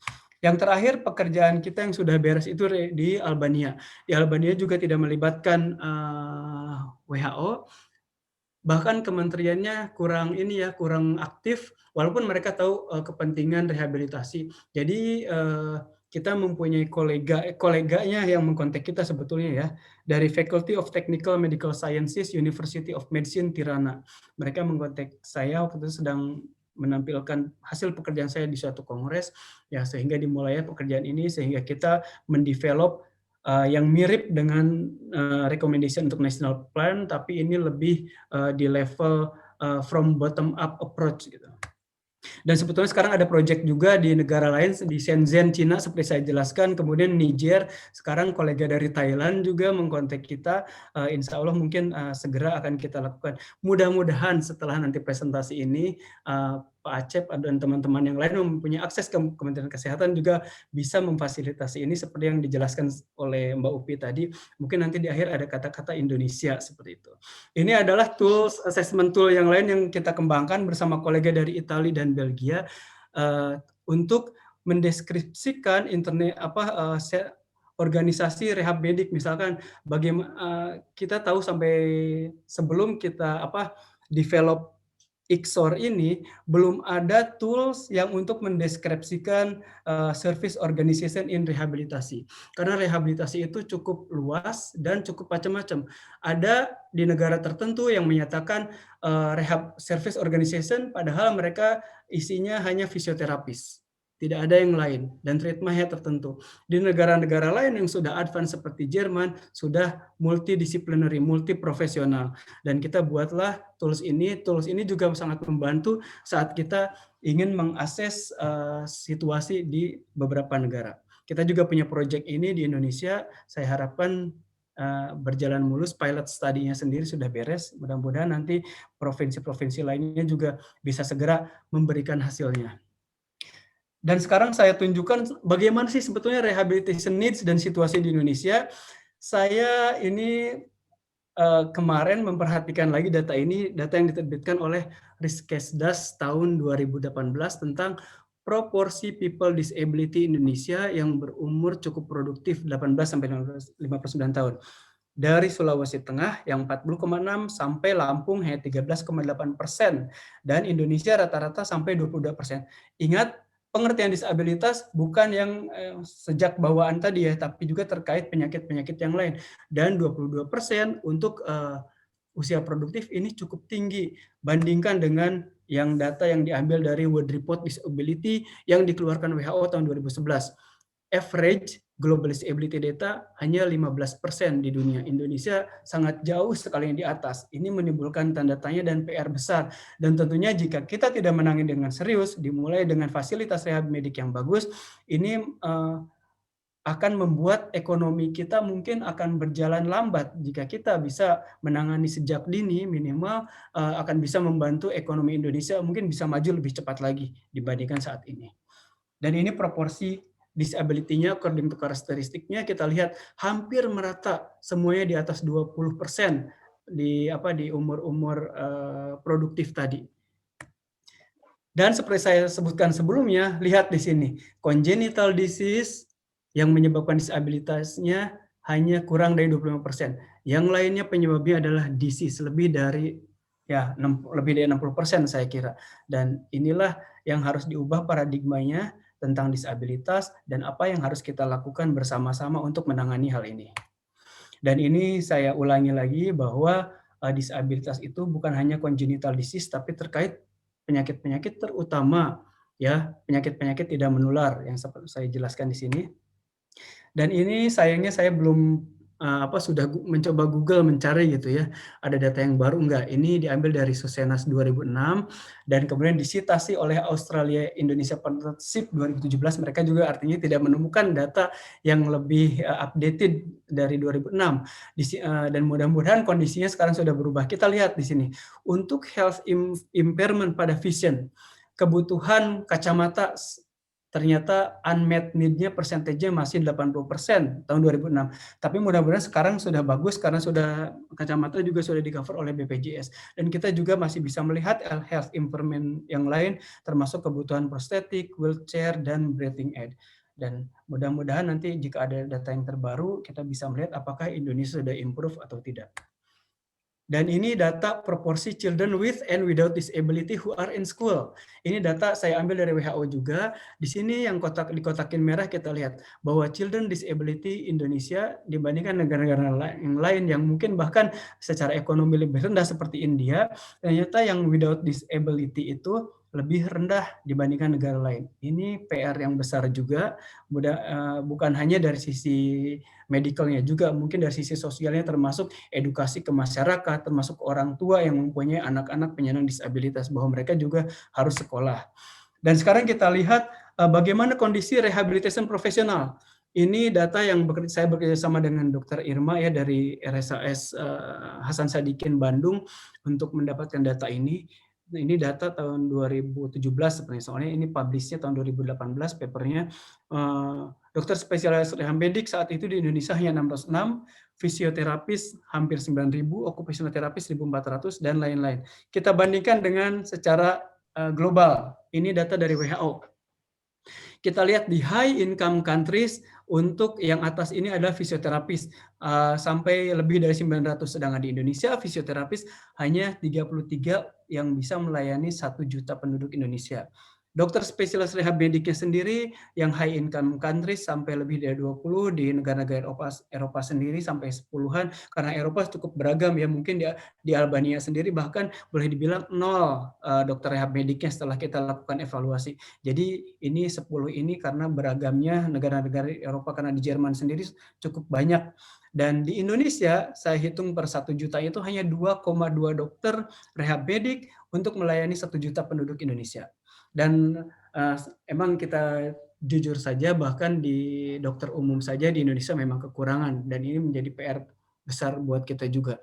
Sekarang yang di atas ini ada prostetis dan ortotis. Kita lihat di negara-negara maju bisa sampai 2,2 lebih. Nah, Indonesia cukup bagus lah untuk protesis dan ortotis, bisa 1,5 dalam perbandingannya. Tapi tentunya harus bisa diimprove juga. Kemudian occupational therapist di negara maju, high income countries bisa sampai 400. Di Indonesia, dari data yang saya tadi sampaikan, setelah saya hitung per 1 million ini hanya 5 orang. Hanya 5 occupational therapist per 1 juta penduduk. Jadi Indonesia benar-benar mempunyai PR yang besar di bidang rehab medik, terutama jika ingin mengakselerate economic situation in the country ya. Jadi kesimpulannya dari data yang ini adalah strengthening rehabilitation medicine at health system level Indonesia is very much needed. Saya boleh kalau diizinkan untuk bilang seperti itu.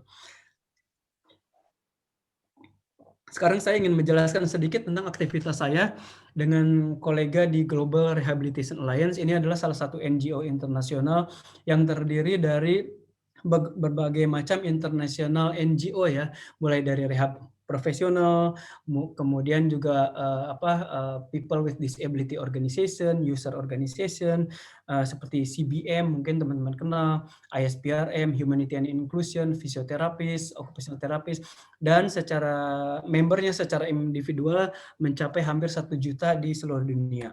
Dan kita sekarang sedang melakukan advokasi towards WHA resolution on rehabilitation for all. Apa sih sebetulnya WHA resolution itu? Mungkin Pak Acep sudah lebih familiar ya, mohon koreksi juga jika saya kurang tepat Pak Acep ya, tentang WHA resolusi ini. Jadi WHA resolusi ini adalah suatu non-binding instruments that fix the commitment of WHO member states. Kita tahu sendiri, member states ini adalah negara-negara anggota dan Indonesia salah satunya.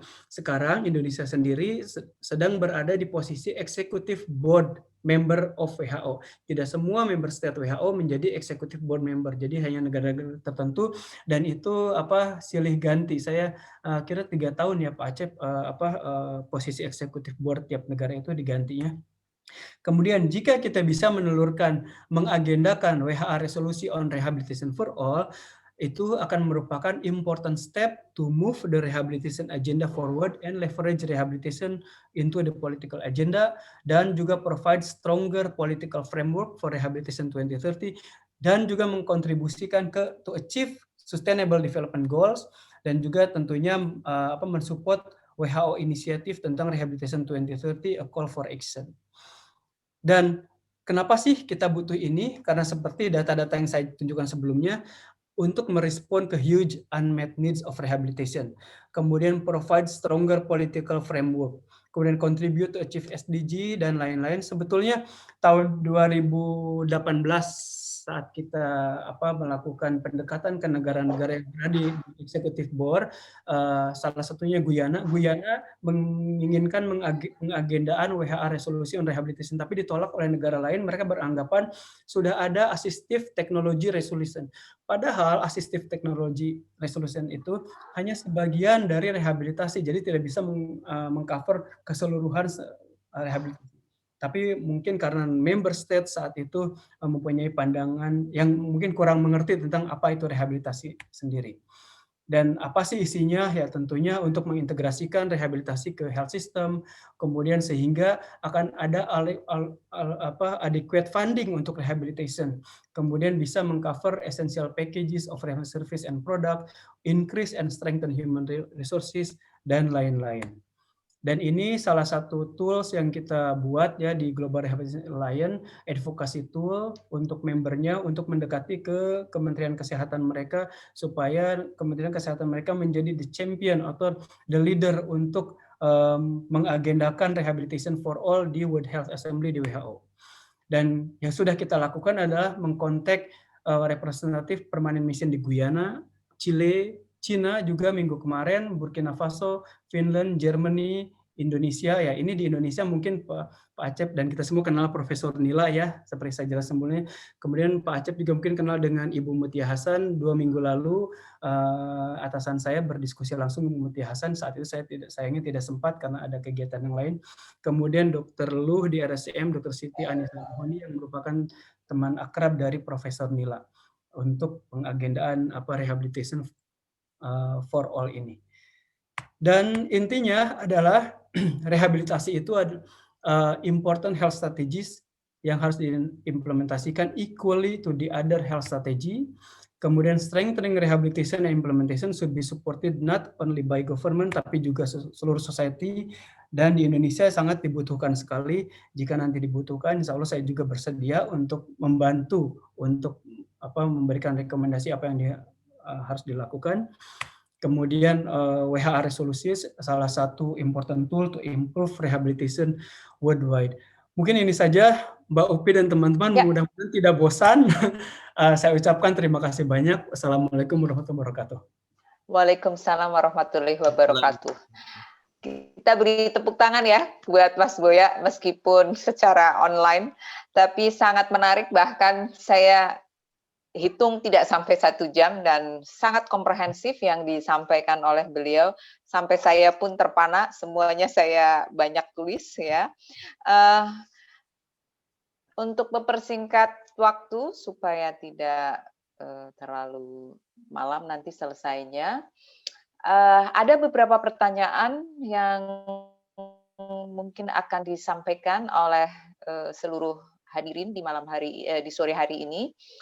Jika ada yang ingin mengajukan pertanyaan, boleh raise hand atau mengacungkan tangan. Dan jika belum ada, maka berkenan saya untuk membacakan beberapa pertanyaan yang sudah ada di kolom chat.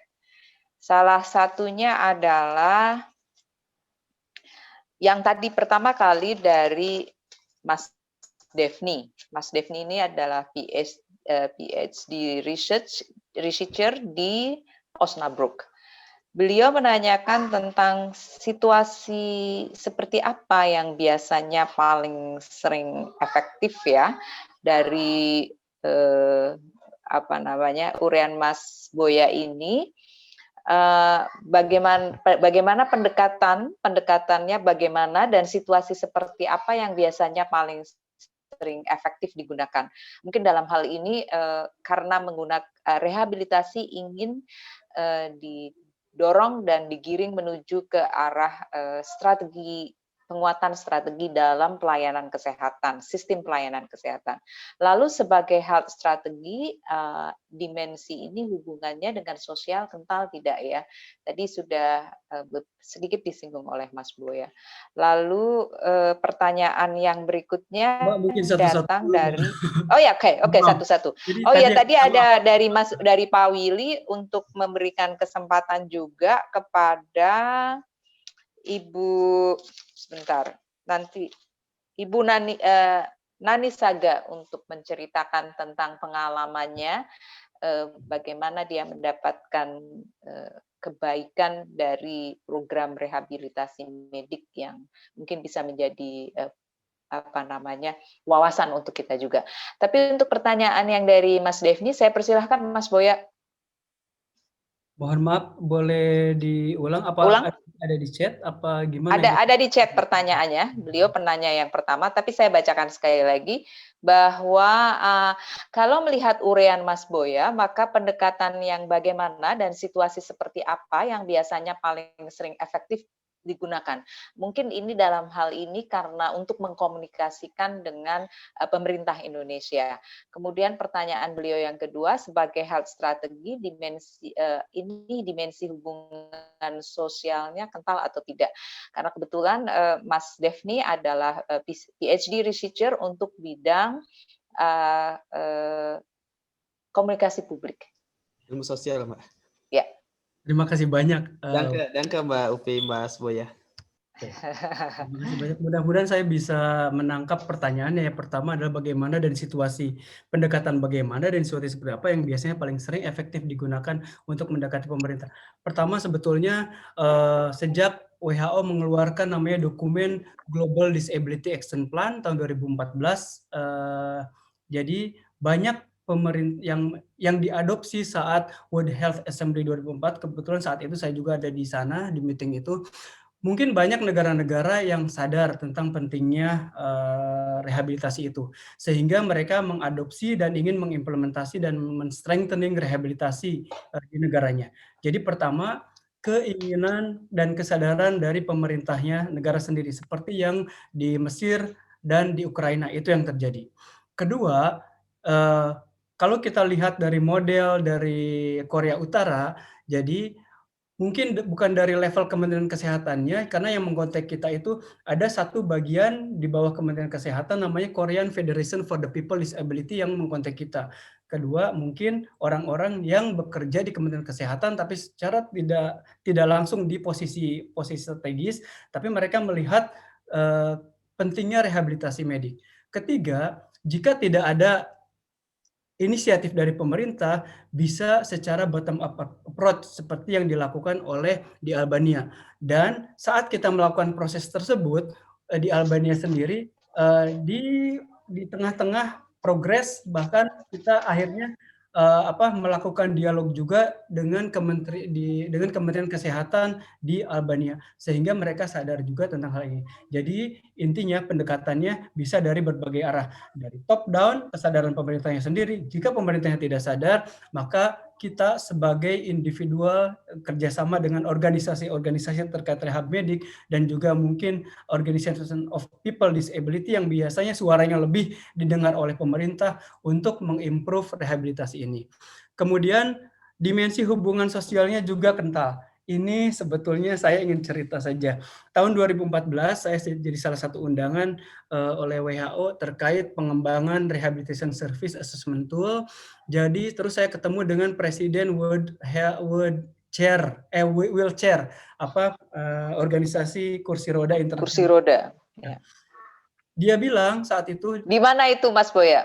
Geneva di WHO saya ketemunya karena meetingnya di WHO. Jadi dia ada proyek di Indonesia, terus akan melakukan model proyek tersebut di Yogyakarta karena di Yogyakarta ada institusi yang terkait disabilitas di sana. Ya. Tapi proyeknya harus stop. Kenapa? Karena ada 2 institusi pemerintah yang terlibat di proyek tersebut. Kementerian Kesehatan dan Kementerian Sosial. Karena 2 kementerian ini yang mengerjakan yang mempunyai hal-hal yang bersinggungan dengan terkait disabilitas. Dan salah satu isunya adalah dia ada kolaborasinya dengan Kementerian Kesehatan, tapi dia membutuhkan data dari Kementerian Sosial. Kementerian Sosial tidak mau memberikan data tersebut dan akhirnya ya stop proyeknya. Itu sangat saya sayangkan sekali. Jadi intinya hubungan sosialnya juga banyak sekali terkait dengan disabilitas ini. Karena seperti saya jelaskan sebelumnya, bahwa disabilitas harus dilihat dari 2 sisi. Sisi medis dan juga sisi sosial. Mudah-mudahan menjawab. Ya, sangat menjawab kelihatannya ya. Sudah ya memang betul apa yang diceritakan oleh Mas Boya. Itu saya lihat sendiri di Jogja karena tadi disebut di DIY. Kebetulan tetangga saya adalah salah satu orang dari Prancis yang menggawangi proyek ini. Memang waktu itu memang keterbukaan data antar lembaga itu memang belum bisa seperti sekarang. Tapi kelihatannya sekarang sudah lebih baik Mas Boya karena masing-masing kelembagaan juga harus open dengan data, tentu dalam batas-batas tertentu ada yang mereka harus secure. Dan karena sekarang dengan sistem di mana harus ada transparansi, mereka bisa mengakses juga data melalui situs web atau portal dari masing-masing kelembagaan kenegaraan, termasuk sampai dengan level dinas kesehatan. Itu yang memang tidak terjadi di 5 atau 7 tahun yang lalu. Ya. Kemudian pertanyaan berikutnya itu tentang dari Mbak Teti dari Permif tentang depresi. Apakah bisa menjadi faktor masuknya penyakit yang lain? Kelihatannya tadi sudah sebagian juga disinggung oleh Mas Boya, tapi mohon bisa disampaikan kembali Mas Boya. Ya, depresi itu bisa jadi satu jenis penyakit sendiri seperti Major Depressive Syndrome, MDD ya, Major Depressive Disorder, tapi juga bisa jadi comorbidity dari penyakit lain seperti nyeri kronis ya. Kemudian juga pasien-pasien kanker dan pasien-pasien MDD biasanya juga mempunyai keluhan-keluhan lain. Jadi intinya depresi juga bisa menyebabkan masuknya penyakit-penyakit lain. Baik, kemudian ada pertanyaan lagi dari Dr. Maria Ulfa. Dr. Maria Ulfa ini dari Indonesia loh mengikuti, jadi mestinya di sana sudah pukul 12:30 pagi ya. Dr. Maria Ulfa PhD bertanya, di Indonesia persepsi disabilitas itu sendiri masih dianggap sebagai penyandang disabilitas meskipun kata cacatnya sudah ditiadakan. Tidak seperti di negara lainnya. Dan profesi rehab medik, baik itu perawat rehab maupun fisioterapis atau dokter spesialis rehab medik, sepertinya belum terlalu banyak dan tidak merata, terutama di daerah kabupaten dan pelosok, termasuk SDM dan fasilitas. Bagaimana menurut Mas Boya strategi yang dapat diaplikasikan di Indonesia pada situasi sekarang ini? Tadi juga sudah banyak disampaikan oleh Mas Boya tentang perbandingan equality dari seluruh resources SDM ya terhadap jumlah penduduk yang harus dilayani. Jadi ini pertanyaannya nyambung nih dengan apa yang tadi dipresentasikan oleh Mas Boya. Silakan Mas Boya dijawab. Ya, terima kasih untuk Mbak Maria Ulfah yang masih bangun sampai sekarang ya. Mudah-mudahan masih aware dengan jawaban saya. Jadi betul sekali bahwa profesi rehabilitasi medik itu di Indonesia masih jadi PR besar. Saya pernah berdiskusi sendiri juga langsung dengan pihak Kolegium Rehab Medik di Indonesia, Profesor Angela. Sekarang Perdosri atau Perhimpunan Dokter Rehab Medik seluruh Indonesia sudah mulai mencoba untuk menempatkan dokter-dokter rehab medik ke rumah sakit di provinsi di luar Jawa, termasuk untuk penempatan mungkin residensinya ya di provinsi-provinsi tersebut. Jadi diharapkan minimal untuk bisa mengurangi gap yang banyak. Selain itu ada hal lain yang di Indonesia ini sangat menarik. Jadi sebetulnya WHO sendiri sudah menyarankan untuk adanya community based rehabilitation. Jadi di beberapa di daerah di Indonesia sudah ada community based rehabilitation, termasuk di Bandung seperti yang saya jelaskan sebelumnya. Kita ada proyek di Bandung, Padang, dan di Goa. Di Goa itu salah satu kota dekat Makassar di Sulawesi Selatan. Apa itu community based rehabilitation? Biasanya pekerjanya adalah CBR worker. CBR worker ini adalah layman, orang-orang biasa, biasanya ibu-ibu yang tinggal di kampung tersebut. Mereka relawan. Ya, relawan. Kayak kader. Mereka diberikan pelatihan basic rehabilitation seperti untuk daily activity living gitu. Mungkin untuk berjalan, bangun dari kasur, berdiri dari kursi, dan hal seperti ini ya sudah dilakukan juga di Indonesia. Walaupun tentunya ini kurang optimal, tapi minimal sudah bisa menjembatani kebutuhan di Indonesia. Tapi ada satu lagi, karena ini kerjanya relawan, jadi mereka tidak mendapatkan kompensasi sama sekali, bahkan kadang-kadang menurut kolega di Indonesia mereka harus mengeluarkan uangnya sendiri untuk membawa pasien saat mereka butuh harus ke rumah sakit. Jadi mereka mengeluarkan uang sendiri. Dan masalah barunya yaitu sulitnya mendapatkan regenerasi untuk CBR worker ini jika mereka sudah tua gitu ya pekerjanya. Dan ya ini juga jadi PR kita bersama, mudah-mudahan nanti ada tindak lanjut tersendiri terkait isu ini. Ya, betul. Mungkin saya juga bisa menambahkan bahwa community based rehabilitation memang sudah waktunya di Indonesia juga didorongkan untuk dikembangkan seperti kader-kader yang lain. Seperti untuk kader kesehatan ibu dan anak sudah jauh lebih maju dan lebih banyak di daerah-daerah, terutama untuk mensupport di primary care, saya tahu persis. Karena sebelum saya sekolah juga saya melatih mereka sampai ke beberapa provinsi di Indonesia, dan bisa disustain karena ada pembiayaan dari dana di puskesmas masing-masing yang itu bisa untuk memberikan semacam insentif untuk kader. Tapi ini untuk kesehatan ibu dan anak. Sehingga saya rasa yang mungkin di sini apalagi ada Bapak Konjen dua-duanya, ini bisa kita soundingkan kepada pemerintah Indonesia bagaimana community based rehabilitation itu juga diekskalasi di Indonesia selain tadi program yang nasional untuk rehab medik ya. Pertanyaan berikutnya adalah dari Mbak Septi Sakti dari Fulda University. Beliau ingin bertanya tentang pengalaman Mas Boya terkait pemerataan rehabilitasi di daerah karena banyaknya kesenjangan fasilitas. Saya rasa hampir mirip ya dengan Dr. Maria Ulfa tadi, di pusat dan di daerah, dan bagaimana kerjasama terpadu dengan NGO maupun dari institusi pendidikan. Mungkin ini menanyakan tentang peluang kerjasamanya, karena Mas Boya dari MHH dan tadi sudah menyebutkan seperti Korea Utara yang mengkontak bukanlah Kementerian Kesehatannya, tetapi adalah suatu organisasi masyarakatan yang concern dengan rehab medik. Mungkin itu yang membuat Mbak Septi bertanya ini. Silahkan Mas Boya untuk dijawab.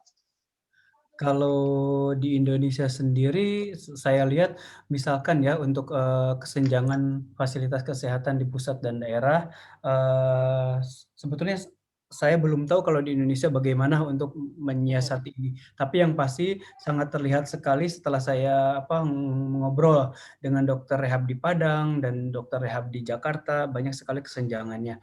Terus terkait mungkin yang bisa saya coba jawab itu adalah community based rehabilitation. Tadi Mbak Upi bilang biasanya memang banyak di Indonesia community based rehabilitation itu terintegrasi dengan puskesmas. Tapi kalau di Bandung modelnya beda Mbak Upi. Jadi tidak terintegrasi dengan puskesmas, tapi berada di bawah pemerintahan Kota Bandung.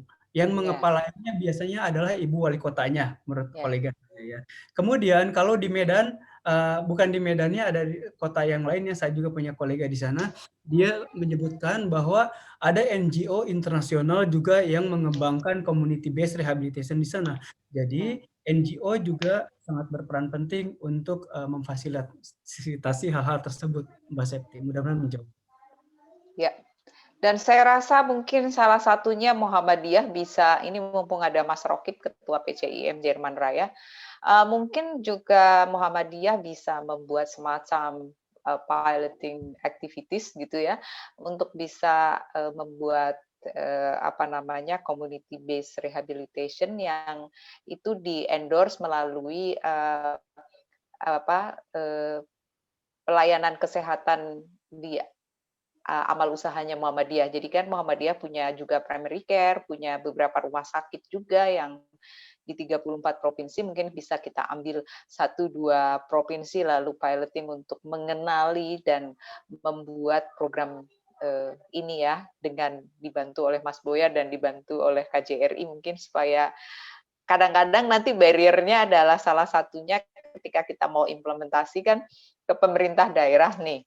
Jadi memang tugasnya kita minta tolong sama KJRI supaya ini bisa disondingkan, di-aware-kan sehingga memang ada wacana yang bisa dimulai dari sebuah piloting ya. Karena menurut saya membuat sesuatu itu mulailah dari yang kecil, lalu kita kemudian belajar dari yang dihasilkan itu untuk kita gunakan ke skala yang lebih besar. Gitu ya.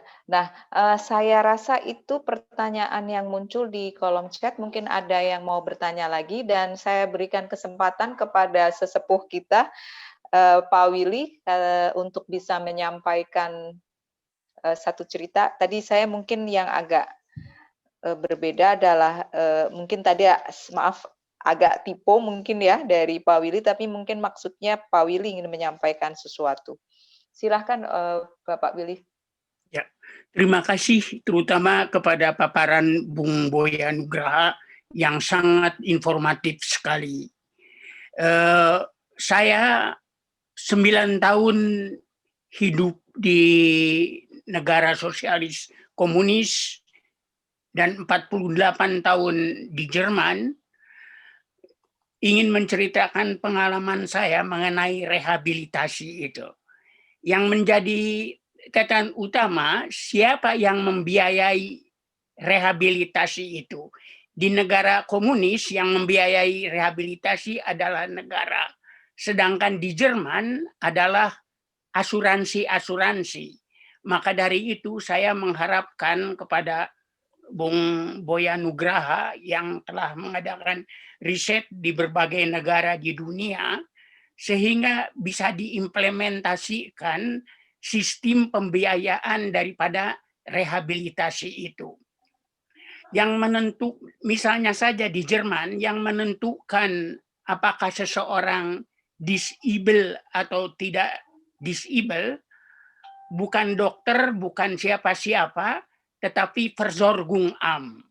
Sehingga Versorgungsamt terang saja dengan bantuan input dari dokter-dokter tersebut tentang riwayat sakitnya, mengeluarkan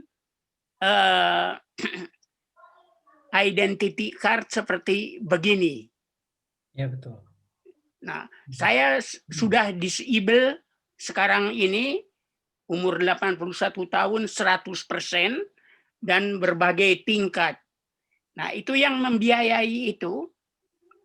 Dulu waktu saya masih kerja, kalau saya rehabilitasi, yang membiayai adalah asuransi jaminan hari tua. Sehingga 2-3 minggu direhabilitasi, bekerja lagi. Nah, setelah pensiun sekarang yang menanggung itu adalah Askes. Ya, sehingga dalam hal ini moga-moga aja sistem pembiayaan rehabilitasi itu di Indonesia bisa diterapkan jaminan-jaminan kesehatan yang ya seperti yang pengalaman saya di Jerman ini, sehingga selain dianggap 100% itu saya ya seharusnya saya di kursi roda. Jadi dengan kata lain diberikan tempat parkir khusus, jaminan keuangan untuk selain Askes, momen.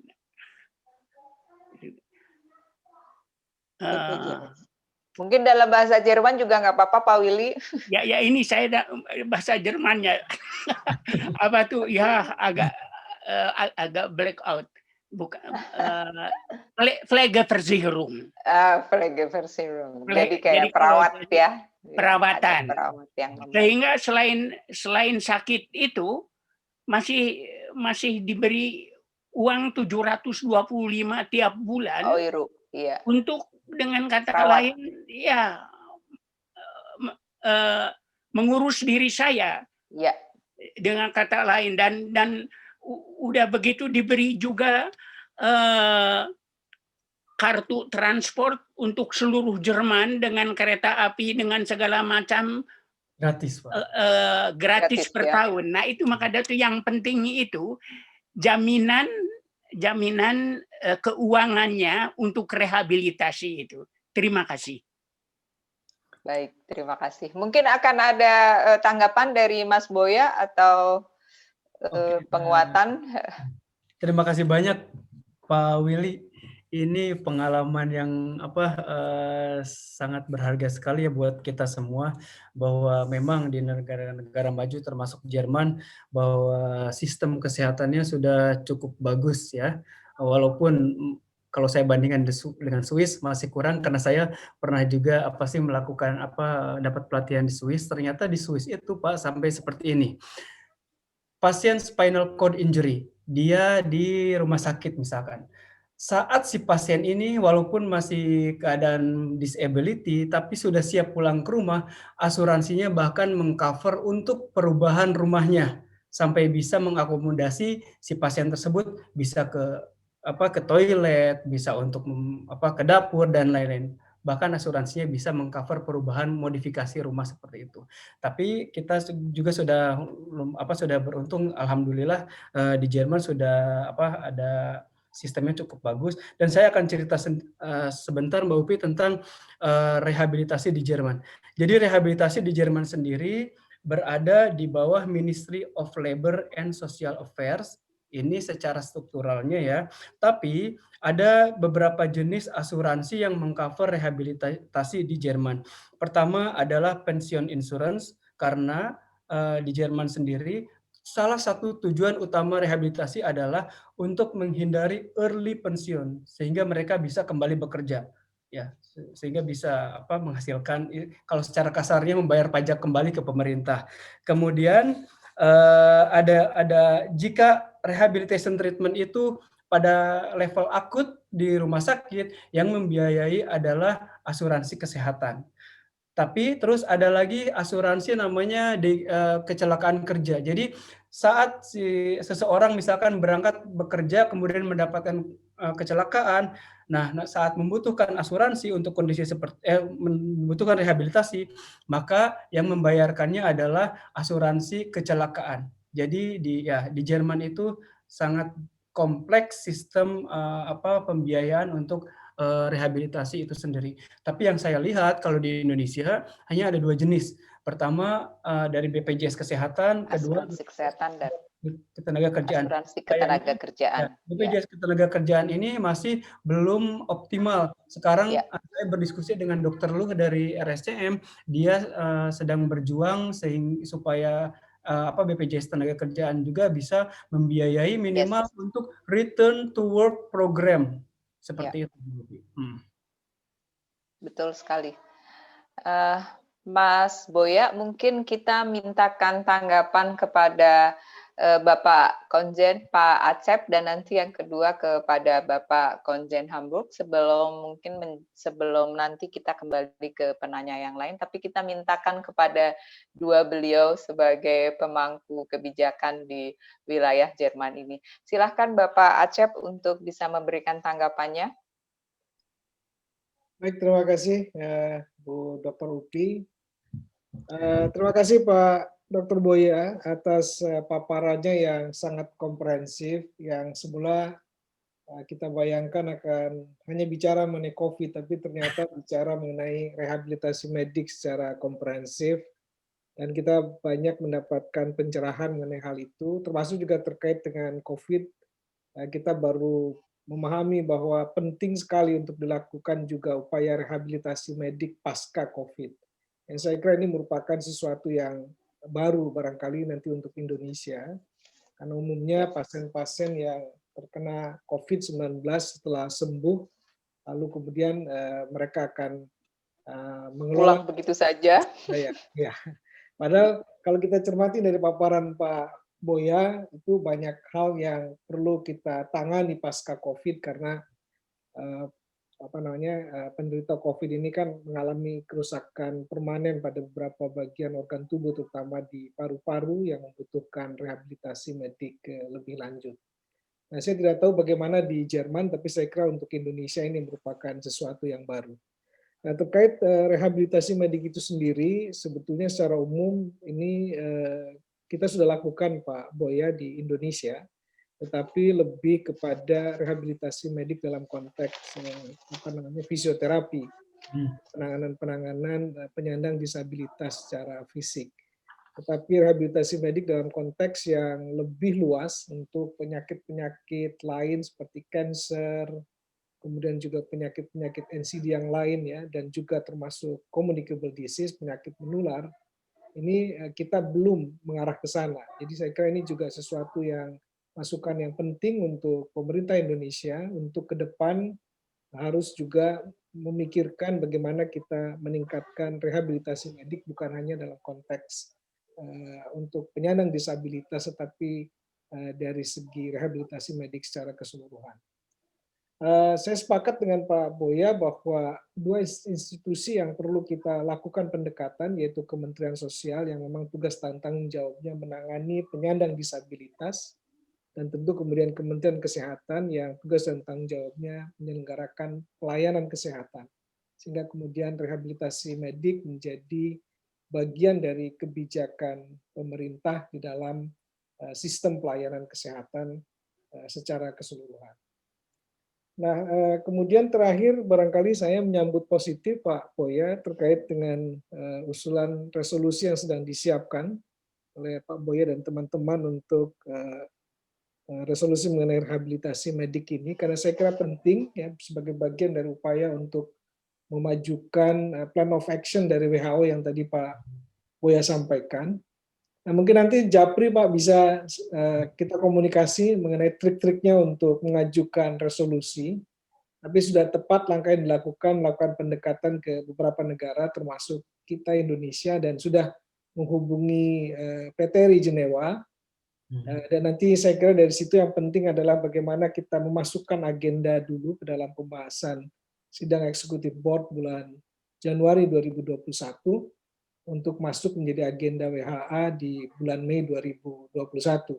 Maaf Pak, koreksi dulu. Ya. Batas propose agendanya itu bulan September 2021, jadi kita harus bergerak dengan cepat. Nah, masih Dan bisa Pak, itu masih sendiri akan Januari 2022. Jadi kita targetnya 2022 sudah ada agenda resolusi. Kalau ditargetkan 2022 lebih leluasa, tetapi kalau betul, lebih leluasa menurut saya. Karena Pak Acep bisa langsung direct to the minister di Indonesia. Alhamdulillah. Tapi kalau target 2021 sebetulnya juga belum ketinggalan. Kalau memanfaatkan momentum kita Gitu. menjadi anggota Executive Sip. Board karena akan berakhir Sip. di Mei 2021. Oke. Karena nanti masih ada kesempatan sampai dengan bulan November negara-negara bisa mengajukan agenda pembahasan kepada Dirjen WHO. Jadi batasnya di akhir bulan ini. Kalaupun itu belum masuk, nanti bisa diperjuangkan sebetulnya di Executive Board meeting di bulan Januari, di mana anggota Executive Board bisa mendeliver usulan untuk memasukkan agenda. Yang tentu karena pembahasannya sangat padat, barangkali mungkin tidak bisa dibahas di Executive Board, tapi bisa jump in di WHA kalau dianggap penting oleh seluruh negara. Tetapi tantangannya, karena ini akan memadukan dua sisi, yaitu pengakuan hak-hak dari penyandang disabilitas dan isu kesehatan global, maka tantangannya tentu terkait dengan Konvensi on the Right of People with Disabilities, CRPD, yang partisnya sekarang ini kalau tidak salah sekitar 182 negara. Jadi belum semua anggota WHO menjadi partis dari CRPD. Nah, ketika nanti dalam resolusi itu dikait-kaitkan dengan United Nations Convention on CRPD, maka tentu itu menjadi tantangan di dalam pembahasannya, karena negara yang belum menjadi pihak dari CRPD belum tentu akan mendukung resolusi yang Pak Boya maksudkan. Tapi nanti saya kira kita bisa diskusi japri, Pak Boya, ya. Nanti saya bisa share mengenai trik-triknya agar resolusi-resolusinya bisa disetujui di WHA, karena kita cukup banyak pengalaman Indonesia mengajukan beberapa resolusi penting di WHA, termasuk tahun lalu kita berhasil menggolkan resolusi mengenai kesehatan mata. Terima kasih sekali lagi Pak Boya atas paparannya yang luar biasa.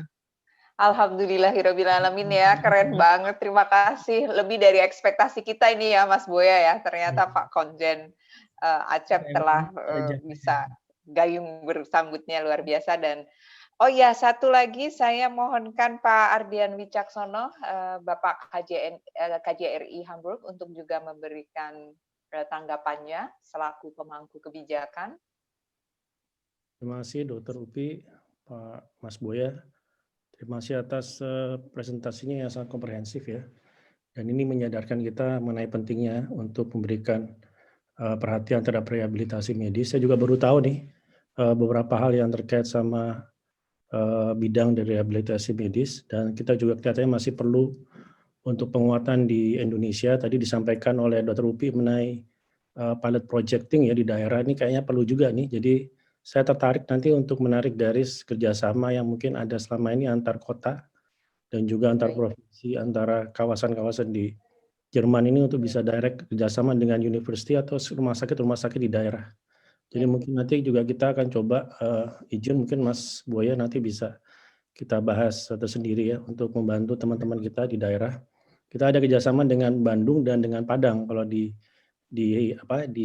Niedersachsen. Jadi itu kayaknya timely juga nanti untuk bisa kita coba kaitkan sehingga nanti tidak harus tergantung mungkin dari pusat, tapi kita bisa coba dorong dari daerah sehingga nanti kerjasama lebih konkret. Tadi juga saya lihat ini kelihatannya timenya tepat karena di saat COVID ini mudah-mudahan jadi blessing juga sehingga perhatian pemerintah ataupun kita semua akan banyak memberikan perkembangan lebih lanjut mengenai rehabilitasi medis ini. Karena saya rasa juga kesadaran kita mengenai dokter yang menangani ini juga masih kurang di Indonesia saya rasa ya. Jadi kita aja di sini juga masih perlu banyak tahu apalagi di Indonesia. Jadi saya rasa perlu terus digaungkan juga mengenai bagaimana tantangan dan juga ke depan dalam rangka untuk mendukung kesehatan kita di Indonesia. Mungkin dari saya itu saja. Sekali lagi selamat, kongres atas presentasinya cukup baik, dan saya tadi juga kaget pagi-pagi ada email dari Mas Boya, tapi saya rasa ini penting sekali, jadi saya sempatkan hadir, dan terima kasih juga atas forum ini yang sangat baik ya. Saya baru tahu ada forum semacam ini yang sudah dari 2012, bahkan tadi Pak Acep menyampaikan ini sudah sangat sudah dari untuk dan bagi kita semua, jadi semua stakeholder terlibat ini semua, jadi saya rasa baik dan segala macam isu yang bisa berkembang bisa kita bicarakan bersama. Mungkin demikian Bu Moderator, Dr. Upi dan Mas Boya, sukses selalu ya. Mudah-mudahan tetap bisa kita masukkan program ke depan dengan Indonesianya di situ, sehingga tidak lagi di negara-negara lain tapi juga di Indonesia. Betul, baik. Kira-kira dari saya, sekali lagi salam sehat buat semuanya. Baik, terima kasih sekali Pak Ardian, Bapak Konjen KJRI Hamburg.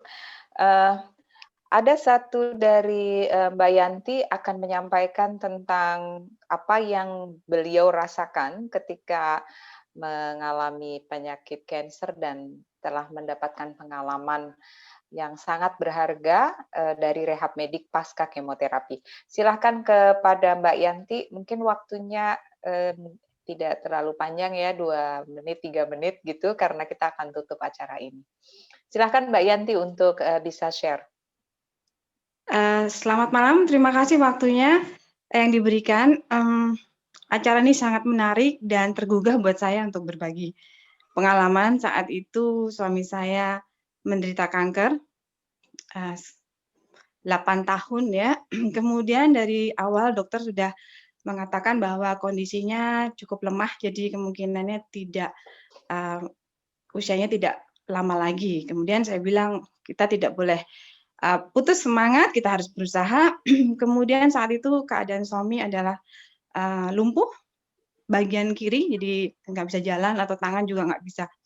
Setelah kemoterapi dilakukan, waktu itu dengan dosis yang tinggi, keadaannya memang lemah kondisinya. Kemudian dengan melakukan rehabilitasi, itu yang benar-benar menguatkan atau memberikan semangat mentalnya. Kalau dari sakitnya sendiri, mungkin melalui kemoterapi untuk sakitnya, tapi mental itu adalah dibutuhkan dari rehabilitasi tersebut.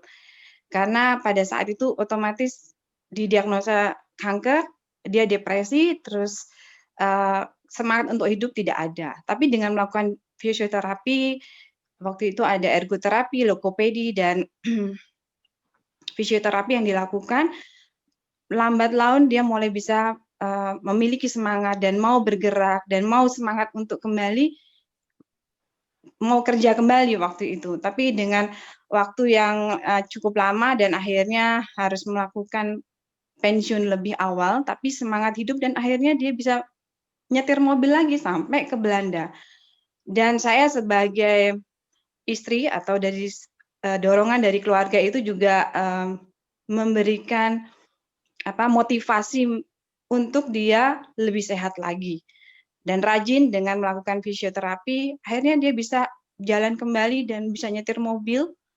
Dan sampai dengan 8 tahun kemudian dan suami saya meninggal. Tapi betul-betul namanya rehabilitasi medik itu sangat dibutuhkan pasca dari operasi. Ya, itu baik. pengalaman. Ya.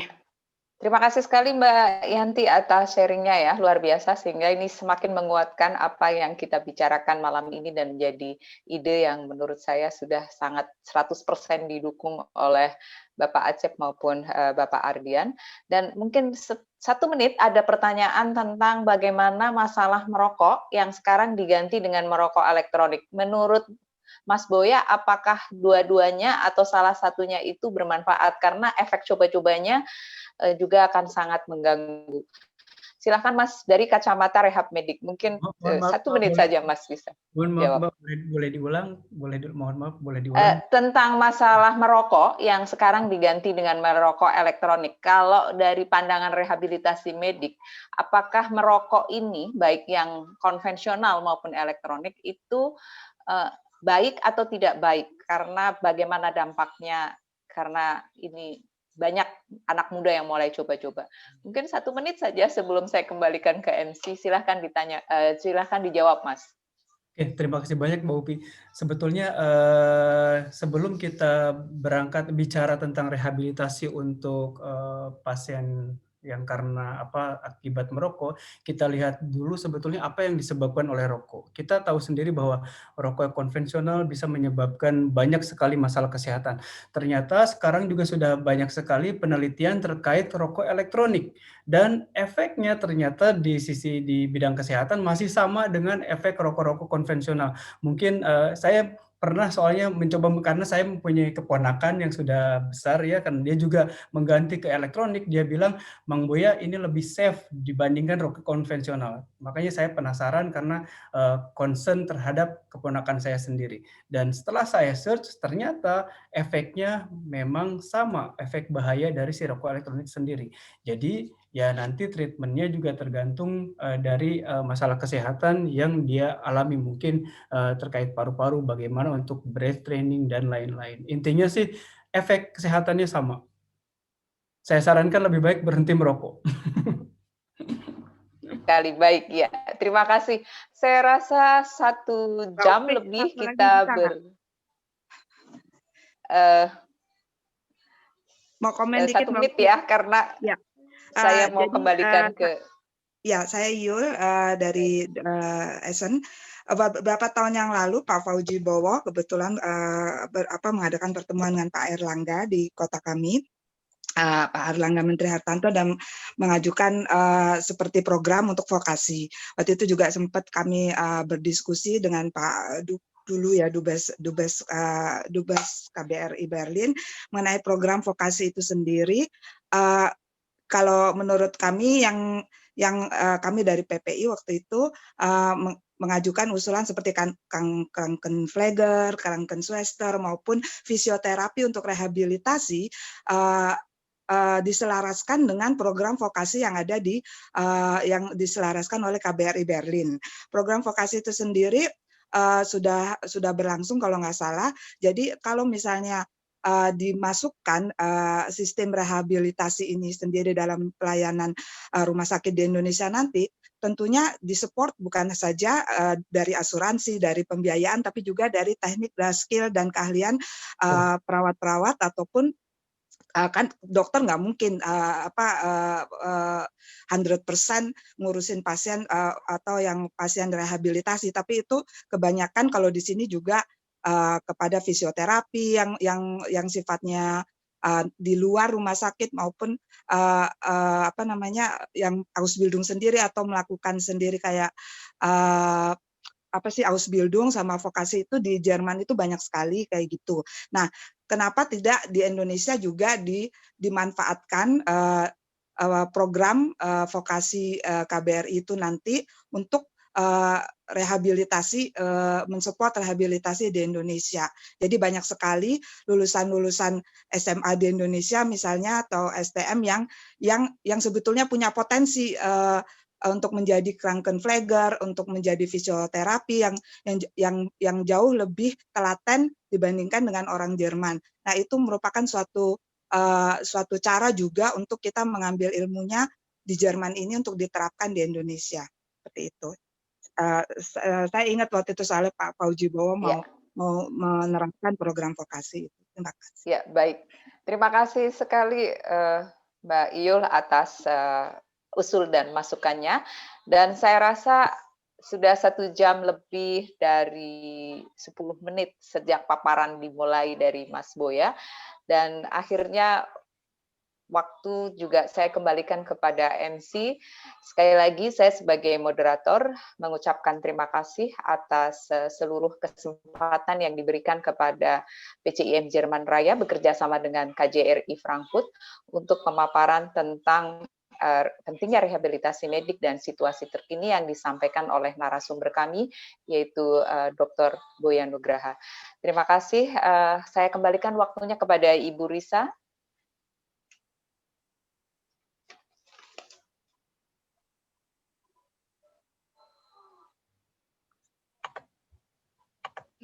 Terima kasih kepada Bu Moderator yang sudah memandu acara ini dengan lancar. Terima kasih pula kepada Dr. Boya untuk paparannya yang sangat komprehensif yang tentunya berguna bagi kita semua, membuka wawasan baru bagi kita yang belum mengetahui persis apa gunanya rehabilitasi medis. Sekali lagi kami ucapkan terima kasih kepada Bapak Konjen RI Frankfurt, Bapak Konjen RI Hamburg, dan semua bapak-bapak dan ibu-ibu yang telah hadir pada acara hari ini. Hingga akhir kata kami ucapkan selamat malam dan sampai jumpa di acara rebuan berikutnya. Terima kasih, sampai jumpa. Ya, pakai foto nggak nih? Terima kasih. Mau pakai Tadi foto sudah nggak, Bu difoto, Risa? sudah difoto. Oh, sudah Bu. difoto. Oke, baik. Terima kasih. Terima kasih Bapak Konjen Acep, Bapak Terima Ardian. kasih semuanya. Terima kasih atas Nanti saya waktunya. japri ya, Juga Pak. para sesepuh di Nanti Frankfurt. kapan-kapan saya ikut lagi. Ya, silakan. Pasti. Assalamualaikum. Pasti. Terima kasih Mas Boya. Selamat malam Waalaikumsalam. Terima kasih semuanya. untuk semuanya. Mohon pamit. Terima kasih.